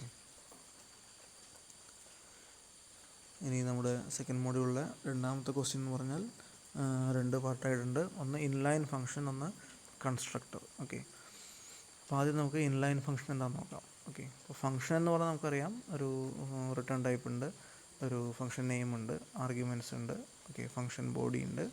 ഇതെല്ലാം ചേർന്നതാണ് ഒരു ഫംഗ്ഷൻ എന്ന് പറഞ്ഞാൽ. ഓക്കെ, അപ്പോൾ ഇത്രയൊന്നും കോംപ്ലിക്കേറ്റഡ് അല്ലാത്ത വളരെ ചെറിയ ഒരു കാര്യത്തിന് വേണ്ടി ഉപയോഗിക്കുന്ന ഒരു ഫംഗ്ഷനെയാണ് നമ്മൾ ഇൻലൈൻ എന്ന് പറയുക. സാധാരണ ഒരു ലൈൻ മാത്രമുള്ള ഫംഗ്ഷനെയാണ് നമ്മൾ ഇൻലൈൻ എന്ന് പറയുക. അപ്പോൾ അത് എന്തിനാണ് അങ്ങനെ ഒരു കേസിൽ ഫംഗ്ഷൻ എഴുതുന്നത്? ആ ലൈൻ മാത്രം എഴുതിയാൽ പോരെ എന്ന് നമുക്ക് ചോദിക്കാം. അപ്പോൾ അതിനുള്ള ആൻസർ എന്ന് പറഞ്ഞാൽ ഒരേ ലൈൻ തന്നെ കുറേ സ്ഥലത്ത് നമുക്ക് റിപ്പീറ്റ് ചെയ്യേണ്ടി വരുമ്പോൾ, ഓക്കെ, ആ ലൈൻ വീണ്ടും വീണ്ടും വീണ്ടും നമുക്ക് എന്തെങ്കിലും മോഡിഫിക്കേഷൻ വരുത്തി, ഓക്കെ, ആ ലൈൻ കുറേ സ്ഥലത്ത് നമ്മൾ റിപ്പീറ്റ് ചെയ്തിട്ടുണ്ട്, അതിലെന്തെങ്കിലും ലെറ്റർ ഒരു മോഡിഫിക്കേഷൻ വരണം. അങ്ങനെയുള്ള സമയത്താണെങ്കിൽ ഈ സ്ഥലങ്ങളെല്ലാം നമ്മൾ തിരഞ്ഞു പിടിച്ച് ഓരോ ലൈനിലും നമ്മൾ മാറ്റങ്ങൾ വരുത്തണം. ഓക്കെ, ഫംഗ്ഷൻ്റെ ഒരു പ്രധാന അഡ്വാൻറ്റേജ് അതാണ്. ഒരു സ്ഥലത്ത് മാത്രമേ നമുക്ക് മാറ്റം വരുത്തേണ്ടതാണെങ്കിൽ വരുത്തേണ്ടതുള്ളൂ. അതുപോലെ ട്രബിൾ ഷൂട്ടിംഗ് ഒക്കെ ആ ഒരു സ്ഥലത്ത് മാത്രം നമ്മൾ ചെയ്താൽ മതി. ഓക്കെ, അതാണ് ഫംഗ്ഷൻ്റെ അഡ്വാൻറ്റേജ്. ആ ഫംഗ്ഷൻ്റെ അഡ്വാൻറ്റേജ് ഇവിടെ ഇൻലൈൻ ഫംഗ്ഷനും ഉണ്ട്. അപ്പോൾ നമ്മൾ ഉദ്ദേശിക്കുന്നത് അതാണ്, റിപ്പീറ്റഡ് ആയിട്ട് ഒരേ ലൈൻ തന്നെ കുറേ സ്ഥലത്തുണ്ടെങ്കിൽ നമുക്ക് ഒറ്റ ലൈനുള്ളുവെങ്കിൽ അതിന് വേണ്ടി ഒരു ഫംഗ്ഷൻ എഴുതേണ്ട ആവശ്യമില്ല. നമുക്ക് ഇൻലൈൻ ഫംഗ്ഷൻ എന്നുള്ള വളരെ സിംപ്ലിഫൈഡ് ആയിട്ടുള്ള ഒരു ഫോർമാറ്റ് നമുക്ക് ഉപയോഗിക്കാൻ സാധിക്കും. അപ്പോൾ അതിൽ ഫംഗ്ഷൻ്റെ വലിയ കോംപ്ലക്സിറ്റി ഒന്നും ഇല്ലാത്ത വളരെ ഫംഗ്ഷനെ പോലെ തന്നെയാണ്, ഫംഗ്ഷൻ തന്നെയാണ്, പക്ഷേ ഒറ്റൊരു ലൈൻ. അതായത് സാധാരണ ഒരു ഫംഗ്ഷനെ സംബന്ധിച്ചിടത്തോളം ഫംഗ്ഷൻ കോൾ എന്ന് പറഞ്ഞു കഴിഞ്ഞാൽ എക്സിക്യൂഷൻ ആ കോൾ സ്റ്റേറ്റ്മെൻറ്റിൽ നിന്ന് ആ ഫംഗ്ഷൻ്റെ ഡെഫിനിഷനിലേക്ക് മാറുകയാണ് ചെയ്യുക. അപ്പോൾ മെയിനിൽ നിന്നൊരു ഫംഗ്ഷനെ ABC എന്നൊരു ഫംഗ്ഷനെ വിളിക്കുകയാണെങ്കിൽ മെയിനിൻ്റെ അതുവരെയുള്ള ഭാഗങ്ങളെല്ലാം അവിടെ നിർത്തി വെച്ച് അപ്പോൾ എന്തൊക്കെ കാൽക്കുലേഷൻ ചെയ്തു ഒക്കെ നമുക്ക് ഓർമ്മിച്ച് വെക്കണം, മെമ്മറിയിലും കാര്യങ്ങളൊക്കെ സേവ് ചെയ്യണം. അതിനുശേഷം വേണം ആ ഫംഗ്ഷൻ ഡെഫിനിഷനിലേക്ക് ജമ്പ് ചെയ്യാൻ. അവിടെ ജമ്പ് ചെയ്ത് അവിടുത്തെ കാര്യങ്ങളെല്ലാം കഴിഞ്ഞതിന് ശേഷം ഒരു റിട്ടേൺ സ്റ്റേറ്റ്മെൻറ്റോ അല്ലെങ്കിൽ ആ ഫംഗ്ഷൻ്റെ എൻഡോട് കൂടിയിട്ട് തിരിച്ച് ഇതേ പൊസിഷനിലേക്ക് തന്നെ വരാം. എവിടെ നിന്നാണോ കോൾ ചെയ്ത് പോയത് അതേ പൊസിഷനിലേക്ക് തന്നെ വരുന്നു. അവിടെ ഇതിനു മുമ്പ് വെച്ച കാൽക്കുലേഷൻസ് എല്ലാം നമ്മൾ സേവ് ചെയ്ത് വെച്ചിട്ടുണ്ട്. അതിനെയൊക്കെ റിട്ടേൺ ചെയ്തെടുത്ത് ബാക്കിയുള്ള സ്റ്റെപ്പുകളിലൂടെ കടന്നു പോകുന്നു. അപ്പോൾ ഒരു ഫംഗ്ഷൻ കോൾ എന്ന് പറഞ്ഞാൽ വളരെ ചെറിയൊരു സംഗതിയല്ല, കുറച്ച് കോംപ്ലിക്കേറ്റഡ് ആയിട്ടുള്ള ആക്ഷൻസ് ഇൻവോൾവ് ആയിട്ടുള്ള ഒരു കാര്യമാണെന്ന് മനസ്സിലാക്കുക. അപ്പോൾ അങ്ങനെയുള്ള കോംപ്ലിക്കേഷൻസ് ഒഴിവാക്കാൻ വേണ്ടിയാണ് നമ്മൾ ഇൻലൈൻ ഫംഗ്ഷൻ ഉപയോഗിക്കുക. ഈ ഇൻലൈൻ ഫംഗ്ഷനിൽ എന്താ സംഭവിക്കുന്നതെങ്കിൽ ഇൻലൈൻ ഫംഗ്ഷനെ കോൾ ചെയ്ത് കഴിഞ്ഞാൽ അത് നോർമലി ഒരു സ്റ്റേറ്റ്മെൻറ്റ് ഉണ്ടാവാറുള്ളൂ എന്ന് പറഞ്ഞു അല്ലേ. അപ്പോൾ ആ ഒരു ലൈനിനെ ഇവിടെ സബ്സ്റ്റിറ്റ്യൂട്ട് ചെയ്യാണ് ചെയ്യുക. അല്ലാണ്ട് ആ ഫംഗ്ഷൻ കോൾ അതിൻ്റെ ഫംഗ്ഷൻ ഡെഫിനേഷനിലേക്ക് പോലും അതിൻ്റെ അവിടെ കാര്യങ്ങളൊക്കെ വർക്ക് ചെയ്ത് തിരിച്ചിങ്ങോട്ട് വരലും അങ്ങനെയൊന്നുമല്ല. ഓക്കെ, അപ്പോൾ ഇൻലൈൻ ഫംഗ്ഷൻ കണ്ടു കഴിഞ്ഞാൽ ആ ഫംഗ്ഷൻ്റെ ഉള്ള എന്ത് ലൈനുള്ളത് ആ ലൈനിനെ ഇങ്ങോട്ട് സബ്സ്റ്റിറ്റ്യൂട്ട് ചെയ്ത് വെക്കും. ഓക്കെ, അത് കമ്പയർ ടൈമിൽ തന്നെ ചെയ്യും. അങ്ങനെ ചെയ്ത് കഴിഞ്ഞാൽ വളരെ ഈസി ആയിട്ട് നമുക്ക് വേറെ ഫംഗ്ഷൻ്റെ യാതൊരു ബുദ്ധിമുട്ടുകളും ഇല്ല. ഓക്കെ, അപ്പോൾ അതാണ് ഏറ്റവും പ്രധാനപ്പെട്ട പോയിൻ്റ് എന്ന് പറഞ്ഞാൽ. സിൻടാക്സ് നോക്കുമ്പോൾ നമുക്ക് അതിലൊരു എക്സ്ട്രാ കീവേഡ് കാണാം, ഇൻലൈൻ എന്ന് പറഞ്ഞൊരു കീവേഡ് കാണാം. ഓക്കെ, അപ്പോൾ ഇൻലൈൻ എന്ന് പറഞ്ഞ് റിട്ടേൺ ടൈപ്പ് പറഞ്ഞ് ക്ലാസ്സിൻ്റെ പേരെഴുതി, മീൻസ് അത് പുറത്ത് ഒരു ക്ലാസ്സിൻ്റെ പുറത്ത് നമ്മൾ ഡിഫൈൻ ചെയ്യുമ്പോൾ ആ ക്ലാസ്സിൻ്റെ പേരെഴുതി സ്കോപ്പ് റെസൊല്യൂഷൻ ഓപ്പറേറ്റർ ഉപയോഗിക്കണം. ഓക്കെ, ഫംഗ്ഷൻ നെയിം എഴുതണം, ആർഗ്യുമെൻറ്റ്സ് എഴുതണം. ഓക്കെ, ഇതൊന്നും വേണ്ടാന്നുണ്ടെങ്കിൽ ഇൻലൈനിന് റിട്ടേൺ ടൈപ്പ് നേരിട്ട് ഫംഗ്ഷൻ നെയിം ആർഗ്യുമെൻറ്റ്സ് എഴുതിയിട്ട് നമുക്ക് ചെയ്യാം. ഓക്കെ, സാധാരണ പോലെ സീഡോടെ സ്റ്റേറ്റ്മെൻറ്റ്സ് എന്ന് പറയുകയാണെങ്കിൽ നമ്മൾ നോർമലി ഒറ്റ സ്റ്റേറ്റ്മെൻറ്റ് എഴുതുള്ളൂ. അതാണ് നമ്മുടെ ഇൻലൈൻ ഫംഗ്ഷൻ്റെ ഒരു പ്രത്യേകത. ഓക്കെ, അപ്പോൾ ഇൻലൈൻ ഫംഗ്ഷൻ വെച്ചുള്ള പ്രോഗ്രാമൊക്കെ നമ്മൾ എഴുതിയിട്ടുണ്ട്. നമ്മൾ ഏറ്റവും ചെറിയൊരു പ്രോഗ്രാം എഴുതിയത് എയും ബിയും വലുത് ഏതാണെന്ന് നോക്കാൻ വേണ്ടിയിട്ട് ഒരു കണ്ടീഷണൽ ഓപ്പറേറ്റർ ഉപയോഗിച്ച് നമ്മൾ ചെയ്തു. A>B അല്ലേ, (A:B റിട്ടേൺ എന്നുള്ള സ്റ്റേറ്റ്മെൻറ്റാണ് നമ്മൾ എഴുതി. റിട്ടേൺ എന്ന് എഴുതിയിട്ട് അതിനുള്ളിൽ ഇതാണ് എഴുതിയത് A>B (A:B എന്ന് എഴുതി സെമിക്കോളൻ ഇട്ട് കഴിഞ്ഞാൽ അത്രയും നമ്മുടെ ഈ ഇൻലൈൻ ഫംഗ്ഷനിലുള്ളൂ. എയും ബിയിലും 2 വാല്യൂസ് കൊടുത്തു കഴിഞ്ഞാൽ അത് ഏതാണ് വലുത് എന്ന് കണ്ടുപിടിക്കും. ഓക്കെ, അപ്പോൾ മാക്സിമം എന്നൊരു ഫംഗ്ഷൻ എഴുതുക, A, B എന്നുള്ള 2 ആർഗ്യുമെൻറ്റ്സ് എഴുതുക, റിട്ടേൺ ടൈപ്പ് ഇൻ്റാണ്. ഓക്കെ, ഇൻലൈൻ എന്നുള്ള കീവേഡ് ആദ്യം വയ്ക്കുക. ഓക്കെ, ഇത്രയും ചെയ്യാനുള്ളത്. സാമ്പിൾ പ്രോഗ്രാം നമ്മൾ ഓൾറെഡി നോട്ടിൽ ഡിസ്കസ് ചെയ്തതാണ്, ഈ 2 നമ്പറിലെ ഏറ്റവും വലുത് കണ്ടുപിടിക്കാൻ വേണ്ടിയിട്ട്. ഓക്കെ, അപ്പോൾ സാമ്പിൾ പ്രോഗ്രാം എഴുതി കഴിഞ്ഞാൽ നമുക്ക് ഫുൾ മാർക്ക് കിട്ടും. ഓക്കെ, പിന്നെ സെക്കൻഡ് മോഡ്യൂളിലെ അവസാനത്തെ ക്വസ്റ്റ്യൻ കൺസ്ട്രക്ടർ എന്നുള്ളതാണ്. Okay, constructor. ഓക്കെ, അപ്പോൾ നമ്മളൊരു എല്ലാ പ്രോഗ്രാമിലും ഞാൻ പറഞ്ഞിരുന്നു നിങ്ങളോട് കൺസ്ട്രക്ടർ ഉപയോഗിച്ച് വേണ്ട സാധനത്തൊക്കെ കൺസ്ട്രക്ടർ ഉപയോഗിക്കാൻ. അപ്പോൾ കൺസ്ട്രക്ടർ ഒരു ഒബ്ജക്റ്റിനെ ഇനീഷ്യലൈസ് ചെയ്യാൻ വേണ്ടിയിട്ടാണ്. അതായത് ഒരു ക്ലാസ്സിൻ്റെ ഉള്ളിലത്തെ ഡേറ്റ മെമ്പേഴ്സ് നമ്മളതിൻ്റെ ഒരു ഡൈനാമിക് ആയിട്ടുള്ള റെപ്രസെൻറ്റേഷനുള്ള ഒബ്ജക്റ്റ് ക്രിയേറ്റ് ചെയ്യുമ്പോൾ ആ ഓരോ ഒബ്ജക്റ്റുകൾക്കും ഡിഫറെൻറ്റ് വാല്യൂ ആയിരിക്കും. അപ്പോൾ ആദ്യത്തെ ഒരു ഒബ്ജക്റ്റിൻ്റെ ഉണ്ടാകുന്ന വാല്യൂസ് ആയിരിക്കില്ല രണ്ടാമത്തെ ഒബ്ജക്റ്റിന് വേണ്ടി വരിക. ഓക്കെ, അപ്പോൾ അതുകൊണ്ട് ഒരേ ക്ലാസ്സിലുള്ള രണ്ട് വേരിയബിൾ എ ബി എന്നുള്ള രണ്ട് ഇൻറ്റിജർ വേരിയബിൾസ് ഉണ്ടെങ്കിൽ ഒരു ആദ്യത്തെ ഒബ്ജക്റ്റിന് വേണമെങ്കിൽ a = 1 b = 2 എന്ന് വയ്ക്കാം. അടുത്ത ഒബ്ജക്റ്റിന് വേണമെങ്കിൽ b = 5 a = 5 b = 10 എന്ന് വയ്ക്കാം. ഓക്കെ, മൂന്നാമത്തെ ഒരു വേരിയബിൾ ക്രിയേറ്റ് ചെയ്യണമെങ്കിൽ അതിന് 15 20 അല്ലെങ്കിൽ 10 15 എന്ത് വേണം ഇഷ്ടമുള്ള പോലെ വയ്ക്കാം. ഓക്കെ, അപ്പോൾ ഓരോ ഒബ്ജക്റ്റുകളെ ഇനീഷ്യലൈസ് ചെയ്യാൻ വേണ്ടി ഉപയോഗിക്കുന്ന ഒരു ഫങ്ഷൻ ലൈക്ക് സ്ട്രക്ചറാണ് കൺസ്ട്രക്ടർ എന്ന് പറയുന്നത്. ഓക്കെ, അപ്പോൾ ഫങ്ഷൻ ലൈക്ക് എന്നാണ് പറഞ്ഞത്, അതായത് ഫങ്ഷൻ അല്ല പൂർണ്ണമായും ഫങ്ഷനെ പോലെയുള്ള ഒരു കൺസ്ട്രക്ടറിനെയാണ് നമ്മൾ കൺസ്ട്രക്ടർ എന്ന് പറയുക. അപ്പോൾ അത് ഒരിക്കലും മുഴുവനായും ഒരു ഫങ്ഷനല്ല. അതായത് അതിൽ വ്യത്യാസം പറയാനുള്ളത് അതിനൊരിക്കലും റിട്ടേൺ ടൈപ്പ് ഇല്ല എന്നുള്ളതാണ് ഏറ്റവും പ്രധാനം. ഓക്കെ, റിട്ടേൺ വാല്യൂ ഇല്ല. അതായത് അതിൻ്റെ ഉദ്ദേശം ഒരു ഫങ്ഷൻ സാധാരണ ഒരു ഫങ്ഷൻ്റെ വർക്കിംഗ് പോലെയല്ല, ഒബ്ജക്റ്റിനെ ഇനീഷ്യലൈസ് ചെയ്യാമെന്ന് മാത്രമേ ഉള്ളൂ. അല്ലാണ്ട് അതിന് റിട്ടേൺ വാല്യൂ കൊടുക്കലോ വേറെ കുറേ കാൽക്കുലേഷൻസ് ചെയ്യലോ റിട്ടേൺ വാല്യൂ കൊടുക്കലോ എന്നല്ല അതിൻ്റെ ജോലി. ഓക്കെ, ഒബ്ജക്ട്സിനെ ഇനീഷ്യലൈസ് ചെയ്യുക എന്നുള്ളതാണ് പ്രധാനപ്പെട്ട ജോലി. ഓക്കെ, പിന്നെ ഒരു കാര്യം പറയാനുള്ളത്, ഏത് ക്ലാസ്സിൽ ഒരു ക്ലാസ്സിൻ്റെ ഒബ്ജക്റ്റ് ആണല്ലോ നമുക്ക് ഇനീഷ്യലൈസ് ചെയ്യുന്നത്. അപ്പോൾ ആ ക്ലാസ്സിൻ്റെ അതേ പേര് തന്നെയായിരിക്കും ആ കൺസ്ട്രക്ടർക്കും ഉണ്ടായിരിക്കുക. ഇപ്പോൾ ABC എന്നൊരു ക്ലാസ് ആണെങ്കിൽ കൺസ്ട്രക്ടറിൻ്റെ പേരും ABC എന്ന് തന്നെയായിരിക്കും, അല്ലാണ്ട് വേറെ പേര് നമുക്ക് കൊടുക്കാൻ സാധിക്കില്ല. ഓക്കെ, പിന്നെ നമുക്ക് ഡിഫറെൻറ്റ് ടൈപ്സ് ഓഫ് കൺസ്ട്രക്ടേഴ്സ് പോസിബിളാണ്. ഡിഫോൾട്ട് കൺസ്ട്രക്ടർ ഉണ്ട്, അതേപോലെ കോപ്പി കൺസ്ട്രക്ടർ ഉണ്ട്, പാരാമീറ്ററൈസ്ഡ് കൺസ്ട്രക്ടേഴ്സ് ഉണ്ട്. ഓക്കെ, അപ്പോൾ നമ്മൾ അറിഞ്ഞോ അറിയാതെയോ തന്നെ നമ്മൾ കൺസ്ട്രക്ടർ ഒന്നും എഴുതിയില്ലെങ്കിലടക്കം വെറുതെ ഒരു ഒബ്ജക്റ്റ് ക്രിയേറ്റ് ചെയ്യുമ്പോൾ ഒരു കൺസ്ട്രക്ടർ ഡിഫോൾട്ടായിട്ട് കോൾ ചെയ്യപ്പെടും. ഇപ്പോൾ ഇൻറ്റിജർ വാല്യൂസ് ആണെങ്കിൽ അതിന് 0 ആയിട്ട് സെറ്റ് ചെയ്യും, ക്യാരക്ടർ വാല്യൂസ് ആണെങ്കിൽ /0 ആയിട്ട് സെറ്റ് ചെയ്യും, ഫ്ലോട്ടിംഗ് പോയിൻറ്റ് വാല്യൂസ് ആണെങ്കിൽ അതിനെ 0 ആയിട്ട് സെറ്റ് ചെയ്യും. അപ്പോൾ അങ്ങനെ സെറ്റ് ചെയ്യുന്ന ഡിഫോൾട്ടായിട്ട് കൺസ്ട്രക്ടർ വർക്ക് ചെയ്യുന്നുണ്ട്. നമ്മൾ കൺസ്ട്രക്ടർ ഒന്നും എഴുതിയില്ലെങ്കിൽ കൂടി അങ്ങനെ ഒരു കൺസ്ട്രക്ടർ വർക്ക് ചെയ്യും. നമുക്ക് വേണമെങ്കിൽ അല്ലാതെ തന്നെ കൺസ്ട്രക്ടേഴ്സ് എഴുതാം. ആ കൺസ്ട്രക്ടറിലേക്ക് പാരാമീറ്റർ പാസ് ചെയ്യാം, പാരാമീറ്റർ ഇല്ലാണ്ടെയും നമുക്ക് എഴുതാൻ പറ്റും. പാരാമീറ്റേഴ്സ് വെച്ചിട്ടാണെങ്കിൽ ആ ഒബ്ജക്റ്റിനെ ആ വാല്യൂസ് ഉപയോഗിച്ച് നമ്മൾ ഇനീഷ്യലൈസ് ചെയ്യും. അല്ലായെങ്കിൽ നമുക്ക് സ്റ്റാറ്റിക് ആയിട്ടുള്ള വാല്യൂസ് നമുക്ക് അറിയാമെങ്കിൽ അത് വെച്ച് നമുക്ക് ചെയ്യാം. ഓക്കെ, സ്റ്റാറ്റിക്കായിട്ട് ചെയ്യുമ്പോൾ എപ്പോഴും നമ്മുടെ ഒരു പോസിബിലിറ്റി കുറയുന്നു മാത്രം. ഓക്കെ, അപ്പോൾ അങ്ങനെയുള്ള കാര്യങ്ങൾ എഴുതുക. ഒരു സാമ്പിൾ പ്രോഗ്രാം എഴുതാൻ പറഞ്ഞിട്ടുണ്ട്. എന്തെങ്കിലും ഒരു ക്ലാസ് എഴുതുക, രണ്ട് വേരിയബിൾ ക്രിയേറ്റ് ചെയ്യുക, അതിനുള്ള അതേ പേരിൽ അതിനൊരു ഫംഗ്ഷൻ ക്രിയേറ്റ് ചെയ്യുക, അതായത് കൺസ്ട്രക്ടർ ക്രിയേറ്റ് ചെയ്യുക, റിട്ടേൺ ടൈപ്പ് ഇല്ലാതെ രണ്ട് വാല്യൂ അക്സെപ്റ്റ് ചെയ്യുന്ന രീതിയിൽ ആ വാല്യൂസിനെ ക്ലാസ്സിൻ്റെ ഉള്ളത് വേരിയബിൾസിനെ പാസ് ചെയ്ത വാല്യൂസ് ഉപയോഗിച്ച് ഇനീഷ്യലൈസ് ചെയ്യുക.